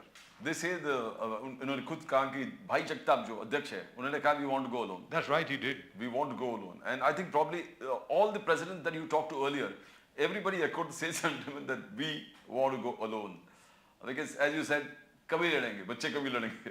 I mean 227 228 लेकिन आज की तारीख में अगर बच्चों की इतनी फिक्र हो गई तो भारतीय जनता पार्टी और शिवसेना तो बाजी ले जाएगी, वेरी फ्रैंकली स्पीकिंग। तो मतलब it will be very difficult. हाँ, but there is no guarantee. I tell you what, if you look at the sea voter survey which talked about the Maharashtra Vikas Aghadi, Mahavikas Aghadi, not Maharashtra Vikas Aghadi, Mahavikas Aghadi अगर इकट्ठे लड़ती है तो उन्होंने पूरे महाराष्ट्र की बात करी थी। मुंबई की बीएमसी का कोई सर्वे नहीं आया है, so I am not sure if the MVA will actually work at the local level. What do you think? Because Ajit Pawar is very he hard-fast that we want an MVA alliance in the BMC, because actually NCP doesn't have a standing here, so any gain will be a great gain for them. Maximum they won is 10 seats. Yes, आज तक 10 seat के ऊपर नहीं गए। Exactly. So whatever they gain is going to be a super gain, because they will gain out of the alliance, because the NCP have very marginal presence where Mumbai is concerned. Congress is worried because they have a mass base. Though they have few seats, they have a mass base. They That's see right. an opportunity. They see an opportunity that if we fight and if Rahul Gandhi and there's a momentum built up like that, they could gain in a huge manner. And right now, this party is more cohesive and uniform than led by under Sanjay Nirupam, because there was divisions, rank and files were divisions, there was divisions, there was groupisms and everything. But right now, where Bhai Jagtap, Charan Singh Chapra is concerned, they have managed to unite all factions, and they seem to be in a better position to get the maximum out of this. Yeah, but the only problem is, the problem that will arise will be in, as always arises, as you know, in seat sharing. Exactly. Seat sharing में साहब देखिए, शिवसेना की अभी इतनी ज्यादा सीटें, they've got 90 seats, 90 wards अभी शिवसेना के पास है. So naturally they will be demanding that many seats. Exactly. As in Yes. 228 या 236 में से वो 150 सीट मांगेंगे, मांगेंगे. at least 50% Yes. हमको चाहिए. बाकी लोगों के लिए क्या बचा, कांग्रेस के लिए क्या बचा? सिंपल बात है. It's a huge dilemma for all these parties, and only party to gain is NCP if That's there's right. an alliance, and they want to Because go for even it. if the NCP gets 30 seats, to That's get to a fight great 30 jump. seats, It's a 300% increase jump, in water. and they win 15. Yes, sir. तो मतलब 5 सीटें ज्यादा हो गई ना. बिल्कुल, exactly. लेकिन जहां तक कांग्रेस का प्रश्न है, कांग्रेस की अभी कितनी है, 32 है कि 34, मुझे याद नहीं है, 32 Around that है. figure. तो Anyways. and Congress to But- be able to become a a party with a strong bargaining position in the election of the mayor, they will have to cross the figure of at least 50. 50 के ऊपर उनको जाना पड़ेगा. Yes, yes. और अगर वो 50 के ऊपर नहीं जाते तो कांग्रेस को बहुत तकलीफ होने वाली है. सर, आपको याद होगा, आपने कहा 2009 में जिस प्रकार से कांग्रेस का, they had won all the MLAs out from here at Yes. once. दो बार जीते हैं सर. Yes. 2005 में भी, 2009 में भी. Actually, they have got a huge following. Yes. They've got a huge presence. Yes. They've got a big vote percentage, vote share. Only thing, there were dissent, there were divisions within the rank and file. Now, if the rank and file closes together, they fight united battle, and with the support of Rahul Gandhi and the entire top Congress machinery, they can really do something wonderful. I hope so. I really. But they truly hope blamed so. the Aam Aadmi Party. They said, Aam Aadmi Party is going to spoil our game for us. That's what they say. देखिए साहब, ऐसा है, जहां जहां पर आम Aadmi party को under estimate किया गया है, जहां जहां पर आम आदमी पार्टी को नजरअंदाज किया गया है, वहां पर आम आदमी पार्टी ने सबको आश्चर्यचकित करके रख दिया है. Exactly. Sir. पंजाब में अकालियों ने और कांग्रेस ने, दोनों ने आम आदमी पार्टी का मजाक उड़ाया. आज आम आदमी पार्टी की सरकार है पंजाब में. दिल्ली में अरविंद केजरीवाल का बार बार मजाक उड़ाया गया. अरविंद केजरीवाल जी मुख्यमंत्री बने दिल्ली के तीसरी बार. अगर वही काम ये बाकी सारी पार्टियां, जिस प्रकार लोग कहते हैं उनके बारे में क्या बात करना, अगर यही करते रहे तो वो आम आदमी पार्टी के लिए तो बहुत अच्छा है. मैं ऐसा मान करके चलता हूं. इस वक्त आम आदमी पार्टी के एडवोकेट संदीप काटके जी हमारे साथ हैं, हमारे बड़े पुराने मित्र. संदीप काटके जी, नमस्कार. नमस्कार. वंदे मातरम सर. वंदे मातरम. संदीप काटके जी, आपका स्वागत है नेशन नाउ में. मैं आरके भी बोल रहा हूं, राजीव कुमार बजाज. मेरे साथ एडवोकेट प्रदीप नाम्बियार जी भी हैं. मैं आपसे जानना चाहता हूं सर, मैं आपसे जानना चाहता हूं, बाकी सारी पार्टीज जो हैं आपको नजरअंदाज कर रही हैं. वो कहती हैं कि इनका कोई वर्चस्व नहीं है, ये तो सिर्फ प्रॉमिस करते हैं और कुछ करते नहीं हैं. बीजेपी वाले जो हैं वो बोलते हैं आज पंजाब की हालत देख लो, पंजाब में क्या लॉ एंड ऑर्डर है. यार मैंने तो कुछ नहीं सुना, लॉ एंड ऑर्डर की क्या प्रॉब्लम पंजाब में. मैंने तो नहीं सुना, शायद आपने सुना होगा. ये कहते हैं कि अपने वादे जो हैं वो फुलफिल करते नहीं हैं. कुछ भी बोल दो, सरकारी पैसा है, लुटा दो, उड़ा दो, इस किस्म की बातें हो रही हैं. तो मेरी समझ में आपके लिए तो बहुत अच्छा है संदीप काटके जी.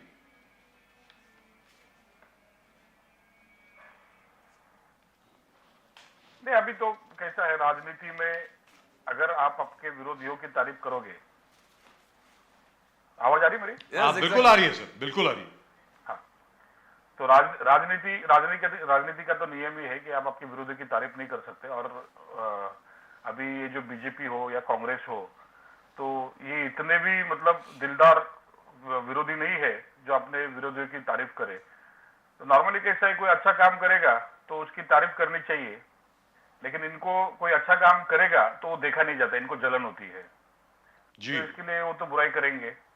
और जहां जहां पे आम आदमी पार्टी की बुराई हुई है, जहां जहां पे आम आदमी पार्टी के लोगों को अपमानित करने का प्रयास हुआ है, वहां वहां पे लोगों ने आम आदमी पार्टी को इतना मैसिव मैंडेट दिया है कि मतलब जैसे पंजाब की अगर बात करेंगे तो पंजाब के सीएम 6 मुख्यमंत्री पंजाब के वो हार गए जी। यानी मतलब आप करंट सीएम जो छन्नी साहब जो है जी उनको हमारे एक साधारण कार्यकर्ता जो मोबाइल के शॉप चलाते थे उन्होंने हराया। सर चलाते नहीं थे, वहां पे नौकरी करते थे सर, क्या बात करते हो?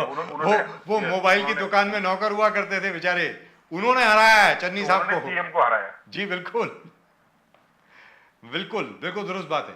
तो मेरा ये कहना है सर कि जहां तक के आम आदमी पार्टी की जो plan, because nobody believes very frankly speaking that you actually have a plan.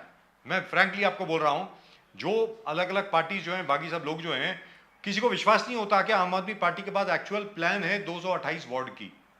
क्या वास्तविकता में 228 वार्ड जो हैं मुंबई के, उनके लिए एक योजनात्मक तरीके से आपने काम किया है संदीप काटके जी? पूरे 228 में 227 वार्ड है पूरे मुंबई में जी।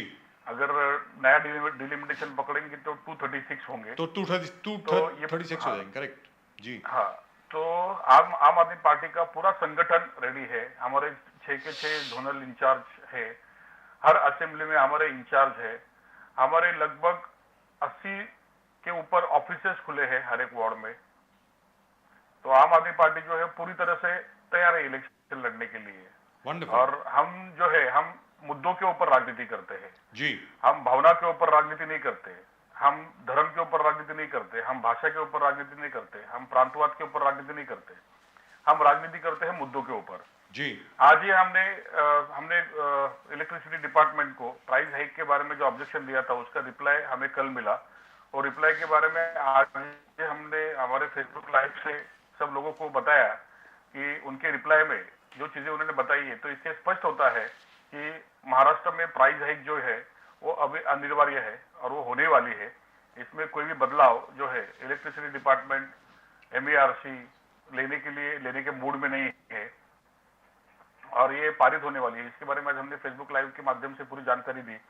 हमने ये भी जानकारी दी कि 2 करोड़ 8 लाख कस्टमर्स है पूरे महाराष्ट्र में जो 300 यूनिट से नीचे कम यूनिट वापरते हैं जी। मतलब अगर हम बात करेंगे पंजाब में आम आदमी पार्टी 300 यूनिट फ्री देती है जी, तो महाराष्ट्र में लगभग 2 करोड़ 8 लाख परिवार जो है वो 300 यूनिट्स के नीचे बिजली वापरते हैं, और तो उनको फ्री में मिलती। पंजाब का फॉर्मूला अगर हमने महाराष्ट्र में दिया तो 2 करोड़ 8 लाख फैमिली जो है वो उससे लाभ मिलेगा उनको जी। तो अगर वो लोग हमारे साथ में आ गए तो हमको दुनिया की कोई भी ताकत सत्ताधारी से रोक नहीं सकते। दुरुस्त बात है। But this is terrible, Pradeep ji. Pradeep ji, this is terrible. The MERC has more or less made up its mind. That we are going to increase the electricity rates. Yes, that clear cut है कि और उसमें उन्होंने कहा है कि पिछले 6 साल में जो वित्तीय टूट हुई है, मतलब पिछले 6 साल से उनके मुताबिक सब कंपनियां घाटे में चल रही है, कोयले का दाम बढ़ गया है।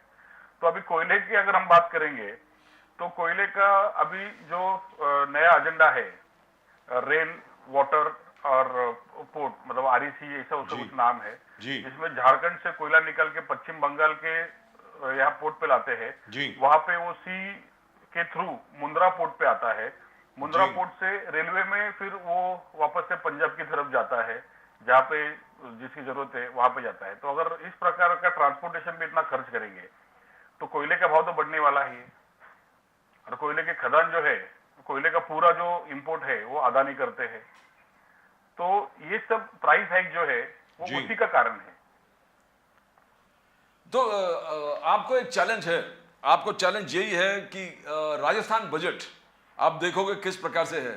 तो एक चैलेंज आम आदमी पार्टी के लिए है, वहां गहलोत साहब ने गैस 500 रुपया, 100 unit free, transportation 50% women free, senior citizen pension, 30,000 scooty महिला जो स्टूडेंट्स हैं उनके लिए, 2,000 यूनिट फार्मर्स के लिए, 25 लाख तक medical free, 1,000 English school launch करने वाले। तो क्या, और राहुल गांधी ने अप्रिशिएट किया, राहुल गांधी ने बोला कि I appreciate what mister Gehlot is doing, it's a fantastic budget. तो क्या ये बजट, और कुछ कांग्रेस के स्पोक्सपर्सन पहले इस कार्यक्रम में आए थे, बोला कि वही रिसर्च टीम यहाँ मुंबई इलेक्शंस के लिए उनके लिए काम कर रहे हैं, डाटा कलेक्ट कर रहे हैं और काम कर रहे हैं, तो क्या एक चैलेंज होगा आम आदमी पार्टी, क्या ये आपके एप्पल का, बिकॉज हम लोग आज के देख रहे हैं कि आम आदमी पार्टी सिर्फ एक पार्टी है जो गरीब के गरीब मोहल्ले में जाके काम कर रहा है, लोगों के काम कर रहे हैं। अब यही फ्री जो कांग्रेस के अंदर फ्री बीज है, बीजेपी के अंदर फ्री बीज लेके कांग्रेस भी आते हैं, तो क्या कुछ आपको शौक होगा, ये शॉकर होगा आपके लिए, आम आदमी पार्टी के लिए? नहीं, हमें तो खुशी होगी, क्योंकि हम लोग राजनीति में आए बदलाव के लिए।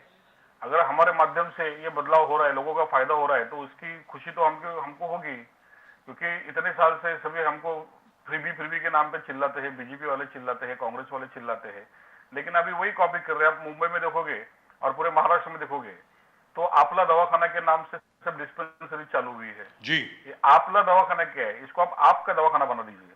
ये आम आदमी पार्टी का दवाखाना है जो दिल्ली में चालू किया, आपका दवाखाना, तो इन्होंने नाम रख दिया आपला दवाखाना।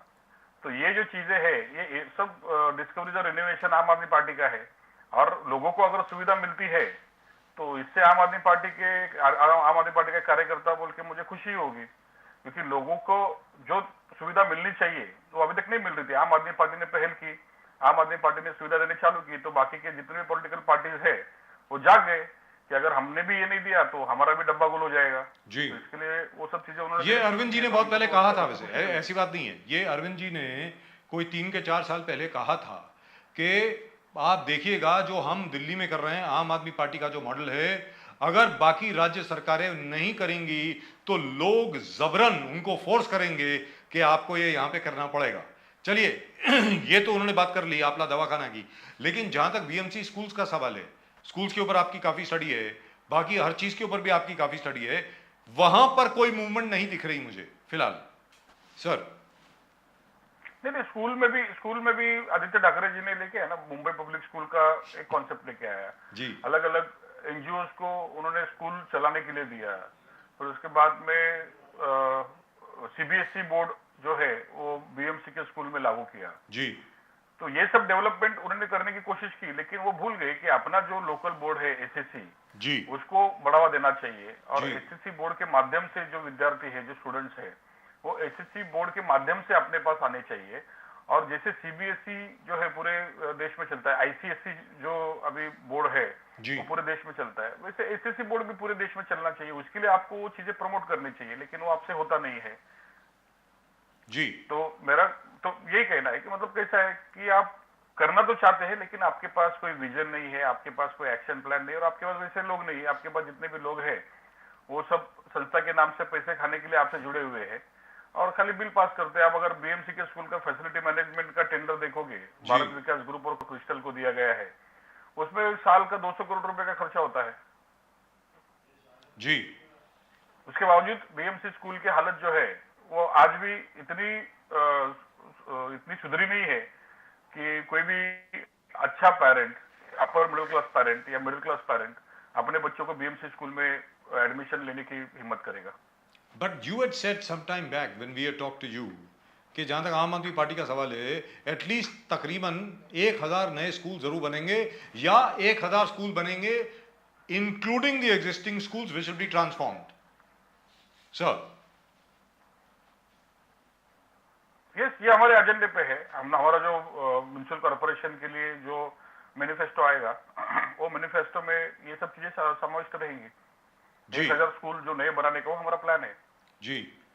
और जहां तक के मोहल्ला क्लिनिक्स का सवाल है सर, जिसको आपला दवाखाना कहा जा रहा है, मोहल्ला क्लिनिक्स जो हैं वो दिल्ली में बहुत अच्छे तरीके से चल रहे हैं, और छोड़िए अभी तक आपने महिला मोहल्ला क्लिनिक्स भी बना दिए हैं दिल्ली में, तो वो कॉन्सेप्ट क्या आप यहां मुंबई में भी लेकर आ रहे हैं?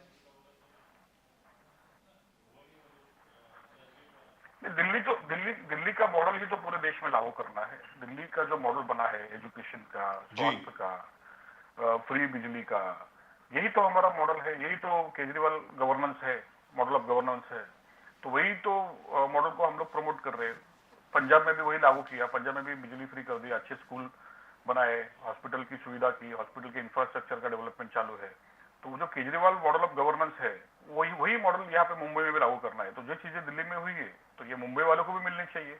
But as far as the MERC is concerned, सबसे रिचेस्ट कॉर्पोरेशन है। yes, but as far as the MERC is concerned, आपने कहा कि वो बड़े रिजिड हैं इस वक्त, आपको लग रहा है उनके जवाब से कि 37% हाइक जो है वो लागू होने वाला है, तो उस विषय में हम लोग क्या कर रहे हैं सर?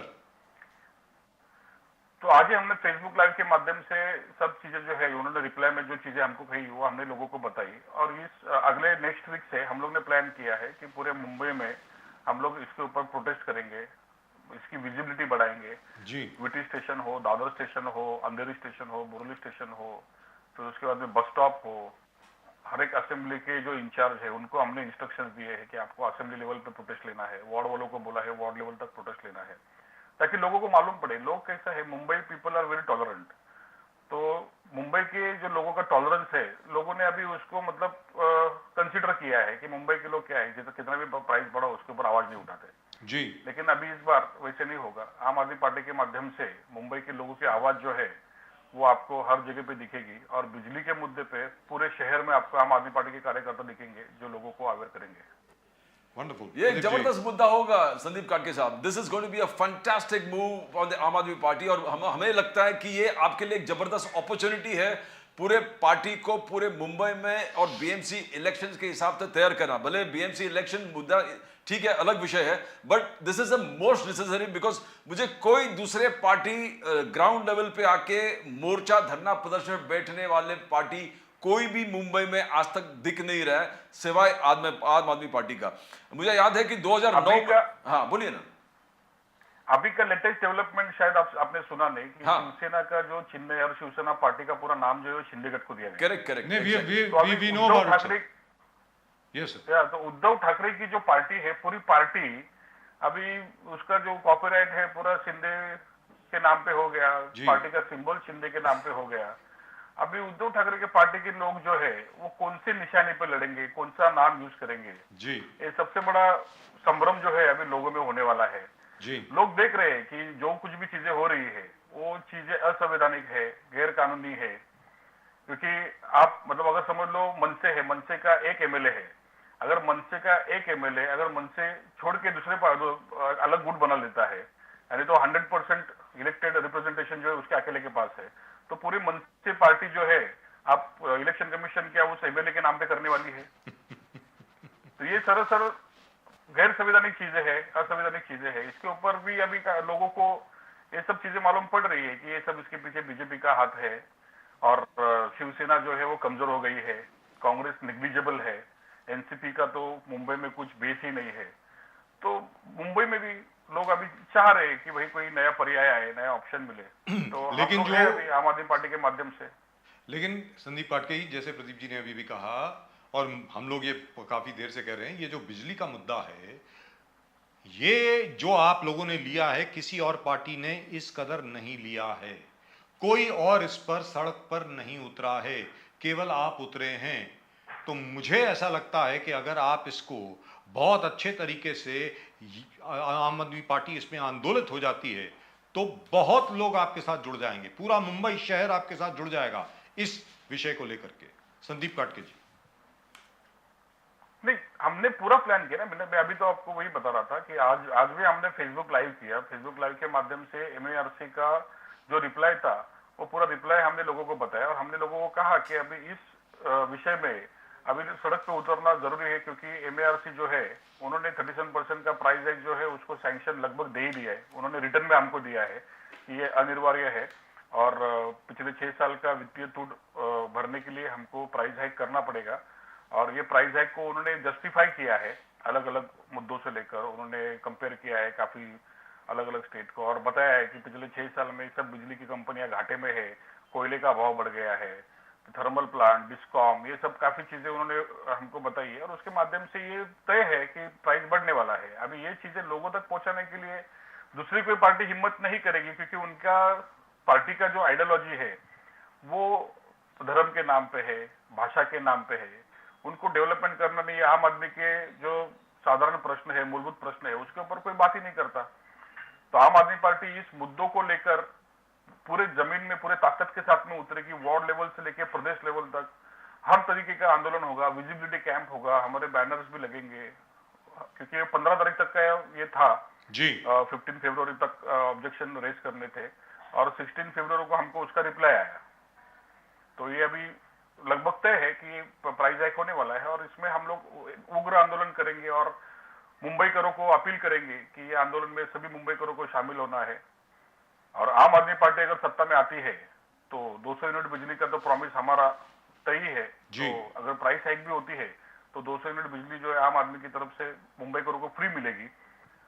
तो अभी मुंबई करों को सोचना है कि ये बढ़ते महंगाई में अपने किसी से और पैसा निकल के भ्रष्टाचारी पार्टियों की जेब में भरना है जी कि हम जैसे विकल्प है, पढ़े लिखे लोग हैं जो सत्ता परिवर्तन के लिए, व्यवस्था परिवर्तन के लिए राजनीति में शामिल हुए हैं, उनके साथ में कंधे से कंधा देकर खड़ा होना है। अब ये मुंबई करों के हाथ में ये सब चीजें हैं।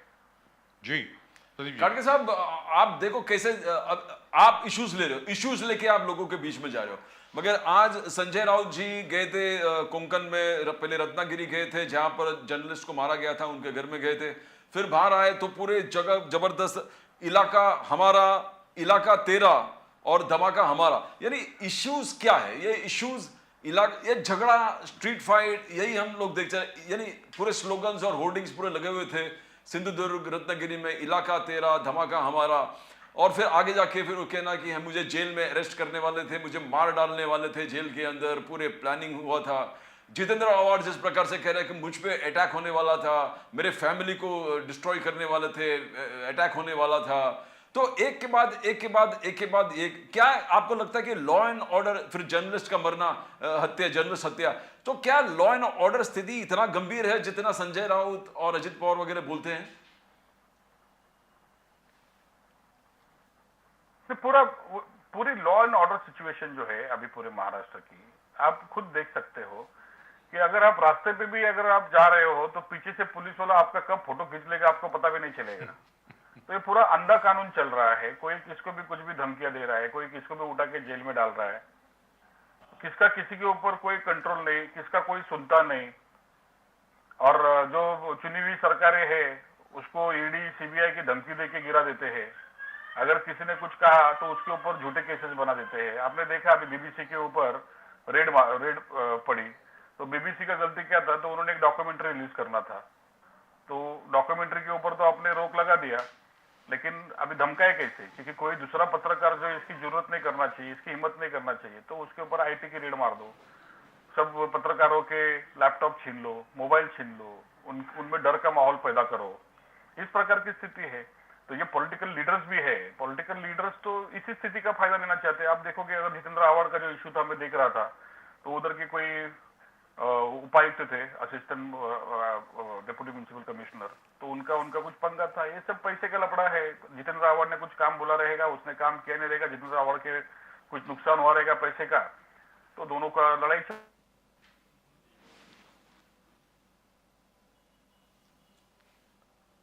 Yes. I think you're getting a call, Mr. Katke. हाँ, Right. तो Okay. दोनों we've दोनों got का it. काम है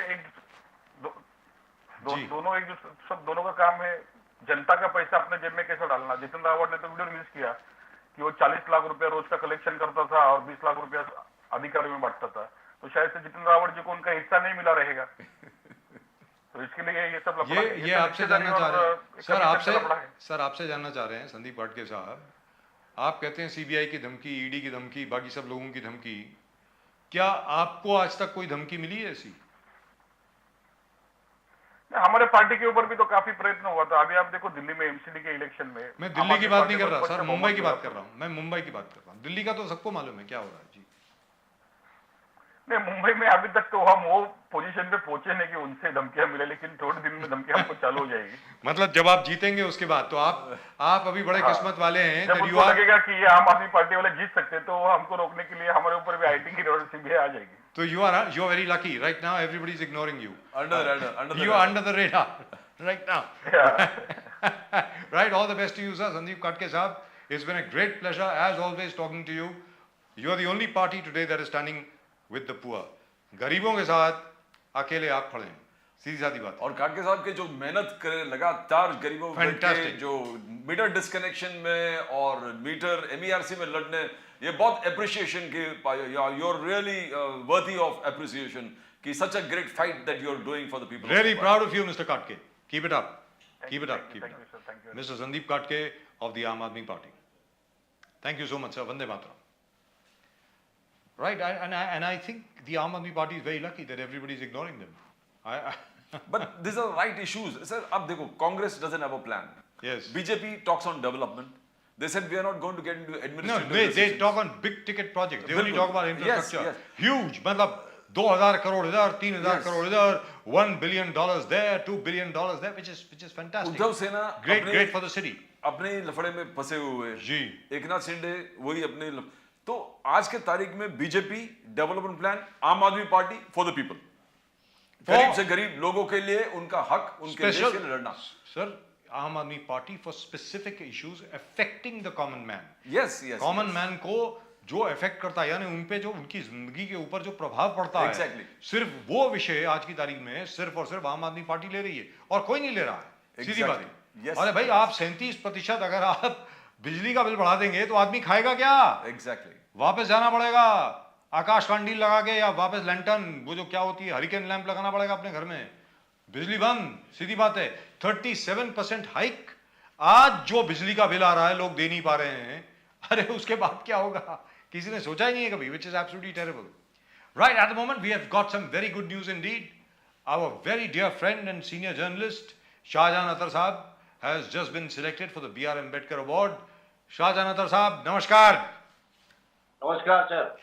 बहुत बहुत मुबारक हो आपको. Congratulations. Congratulations. Congratulations. इस अवार्ड के बारे में जरा बताएं और आपको क्यों सिलेक्ट किया गया है और क्यों मिला है आपको ये जरा बताएं. शाहजहां अतर साहब दर्शकों को बताएं आप. लेकिन सर इस अवार्ड के हकदार तो आप दोनों हैं. आई शाबाश. जो मेरे प्रदीप नामियार सर मेरे गुरु रहे और जो आपने मुझे साथ दी और आज तक 23 साल में मीडिया में काम कर रहा हूँ आज भी काम कर रहा हूँ तो इसके सच्चे हकदार तो आप दोनों हैं सर. क्या बात है साहब. जो बताया जिस तरीके से मुझे काम करना सिखाया या जिस तरीके से मुझे न्यूज बनाना सिखाया ये तो मैं आप दोनों को भी गुरु मानता हूँ और जो भी कोई मुझे पुरस्कार मिला है मैं आपके दोनों के चरणों में रखता हूँ सर. अरे वाह क्या बात आई शाबाश. He is being very modest. Don't believe him. He is just being modest. That's it. जी बताएं.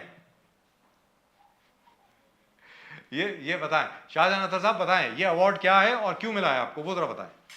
ये एक दिल्ली की संगठन है जो दिल्ली की संगठन है जो अच्छे काम करने वाले लोगों को एक पुरस्कार देती है.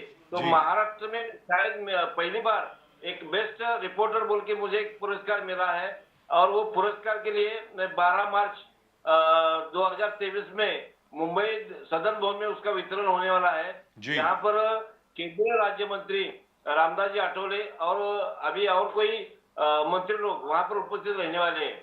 मगर जो काम करते वक्त जो सहारा में मुझे काम करते वक्त जो बढ़ावा मिला वो आज भी उसकी पूंजी लेकर मैं जी रहा हूँ क्योंकि जब भी मुझे कोई काम में दिक्कत आती है तो आपसे बात करता था दूसरे एक नामिर सर से बात करता था. जब मैं पहली बार सहारा में ज्वाइन हुआ या मीडिया के क्षेत्र में जब पहली बार गया तो मेरे पास मेरा कोई इंटरव्यू नहीं लेते हुए बस सोलापुर जिले के मुख्यमंत्री पूर्व मुख्यमंत्री सुशील कुमार शिंदे उप मुख्यमंत्री विजय सिंह मोहिते पाटिल थे इसलिए मैं आज तक इस मीडिया के क्षेत्र में आगे बढ़ा हूँ sir.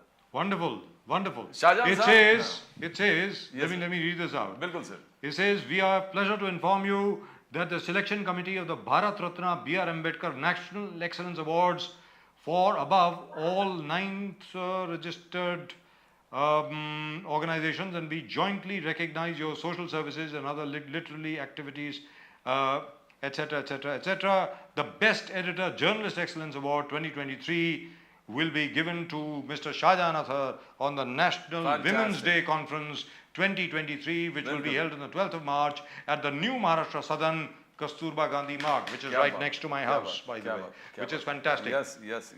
Shahjahan Attar Sahab, really and truly fantastic. जबरदस्त. इनफैक्ट आपने जो रिपोर्टिंग करी है अभी तक शोलापुर से अभी तक मुझे याद है भले वो सहारा में हो भले वो यहाँ नेशन नाउ में हो और उसके पहले 11 में भी आप थे मतलब इतनी जबरदस्त आप तय में घुस जाते हैं. For example I will tell you what Pradeep ji. बिल्कुल सर. अभी की अगर बात करें तो आप अकेले व्यक्ति हैं अकेले पत्रकार हैं यस पूरे हिंदुस्तान में जिसने हमें यह बताया कि शोलापुर पे जो स्कूल्स हैं वहां पर पढ़ाई कन्नड़ में होती है, टेक्स्ट बुक्स कन्नड़ में है, सब्सिडी वहां कर्नाटका से मिलती है, और तो और छोड़ो बीज और खाना भी कभी कभी कर्नाटका से ही आता है। आप अकेले पत्रकार हैं, किसी और ने कभी इस तरफ देखा भी नहीं। शाहजहां नथर जी, आपकी रिपोर्टिंग के बाद क्या हमारे वहां के शोलापुर के जो पॉलिटिशियन हैं वो कुछ जागे हैं या अभी भी सो रहे हैं? नहीं, अभी भी देखिए सर, पॉलिटिशियन का मतलब तो सिर्फ जब चुनाव नजदीक आते हैं तभी वो जाते हैं, लोगों से भीख मांगते हैं, पैर पकड़ते हैं लोगों की। जब चुनाव नहीं होता है तो किसी को मिलने तक की वो समझौता नहीं कर पाते। अरे आज देखा जाए तो कुछ दिन पहले मैं सर एक अपंग महिला है उसकी स्टोरी बनाकर भेज दिया था जी। आज तक कोई भी माई का लाल उसके घर पे नहीं गया। ये बहुत बड़ी दुख की बात है। Terrible, absolutely terrible. लेकिन ये तो अपंग महिला जो हैं, the physically challenged lady, we can see her right now on the footage, जो फुटेज चल रही है अभी दिख रहा है हमको। एक तो ये हो गया, लेकिन आप जब कर्नाटका और महाराष्ट्र के बीच में बॉर्डर डिस्प्यूट है, कर्नाटक बोलता है कि मुझे शोलापुर चाहिए, मुझे अकलकोट चाहिए, और एक दो और जगह का भी उन्होंने नाम लिया है, उसके अलावा 40 गांव और चाहिए। मतलब आप जो हैं फिर भी शोलापुर में कन्नड़ में पढ़ाई करने को दे रहे हैं लोगों को। कहने का मतलब यह हुआ, मतलब कि किस प्रकार इस एरिया को, इस इलाके को नजरअंदाज किया गया है। और एक और चीज जो आपने बताई जो दिल दहला देने वाली है कि यहां पे पीने का पानी जो है 8 दिन में एक बार आता है। पानी 8 दिन में एक बार आता है। अभी भी वही हाल है शाहजहां जी। देखिए सर, लोग जितना टैक्स भरते हैं, 365 दिन का टैक्स लोग भरते हैं, 365 दिन के पानी के टैक्स भरते हैं लोग, मगर उसमें करीबन 100 दिन का भी पानी आता नहीं, या 100 दिन का भी मनपा की ओर से काम नहीं होता। ये सबसे बड़ी दुख की बात है। और मेरे ख्याल से मेरे देखने में आया तो ऐसा कि पूरे महाराष्ट्र में ऐसे एक ही महानगर पालिका हो जो टैक्स तो 365 दिन का देते हैं, मगर काम तो सिर्फ 1 महीने का करती है। ये सबसे बड़ी बात है। शाहजहां जी, मगर एक चीज मानना पड़ेगा, आप रोज बजाज साहब के शो में आके जो चिल्ला रहे थे कि शोलापुर में ये नहीं है, शोलापुर में वो नहीं है, शोलापुर में पानी नहीं है, शोलापुर में फार्मर्स को पैसे नहीं दे रहे हैं, शोलापुर में, तो मोदी साहब ने सुन लिया आपके बात। मोदी साहब सुने, यहाँ के लोग, आपके जिला परिषद ने सुने, आपके एमएलए ने सुने, आपके एमपी ने सुने, मोदी साहब सुने, और मोदी साहब ने वंदे भारत शोलापुर में छोड़ दिया, पहले इधर आके झंडा मार दिया।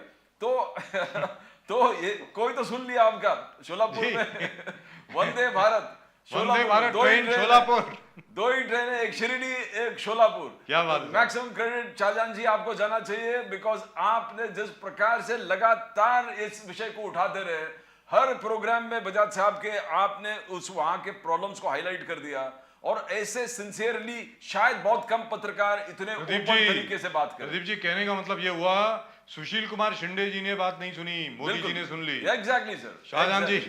और अवार्ड भी आपको सेंटर से ही मिल रहे हैं, दिल्ली में जाके लेना पड़ेगा आपको। जी शाहजहां जी, क्या बोलेंगे आप? वंदे भारत ट्रेन के बारे में कुछ बोलना चाह रहे थे, आप बोलिए। Sir, Vande Bharat train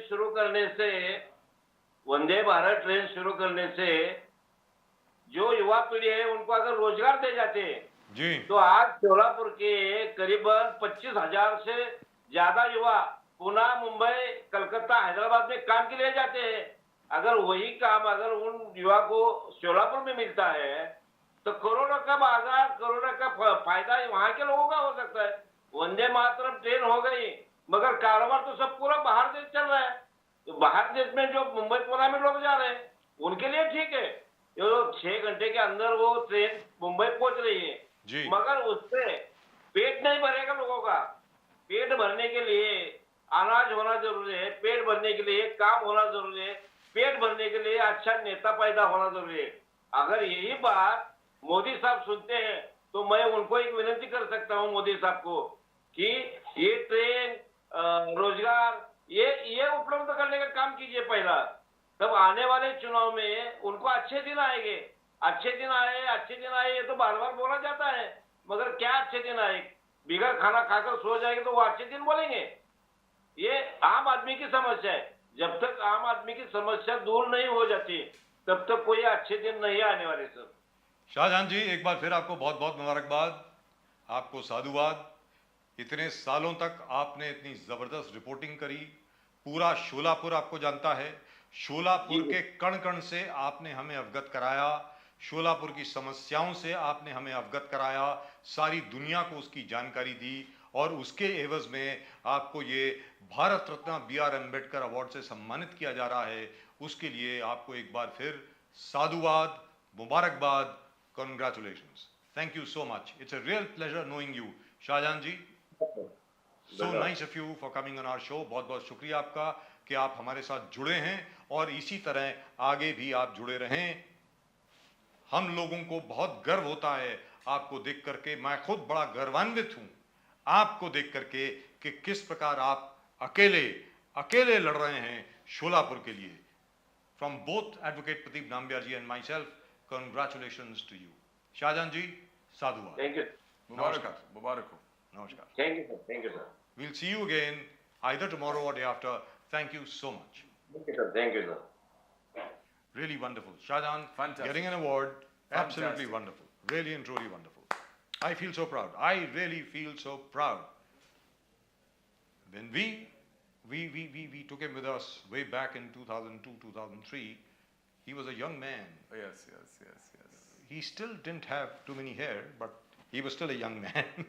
He's even today as enthusiastic As he was. enthusiastic, and in fact he's become more energetic now Yes, than exactly. he was at that time, Exactly. which is fantastic. Yes. Right, that's just about it for the RKB show tonight on Nation Now from both Advocate Pradeep Nambiar ji and myself. आप सब लोगों को नमस्कार। आप comments अपने ज़रूर भेजें, ये आपका शो है, आपका चैनल है, आपकी समस्याओं के समाधान निकालने की कोशिश करता है। आप ज़रूर भेजें कमेंट सेक्शन में, अपने कमेंट ज़रूर लिखें, चैनल को लाइक करें और अगर आपने अभी तक चैनल को सब्सक्राइब नहीं किया है तो सब्सक्राइब ज़रूर करें। We'll of course be back with you again tomorrow. कल शिवरात्रि है, शिवरात्रि की एक दिन पहले ही आपको बहुत बहुत बहुत बधाई। We'll of course talk about Shivratri as well tomorrow. We'll of course be back over here in the same place at the same time again. तब तक के लिए नमस्कार, जय हिंद, जय महाराष्ट्र, जय भवानी, जय शिवाजी, वंदे मातरम। Vande Mataram.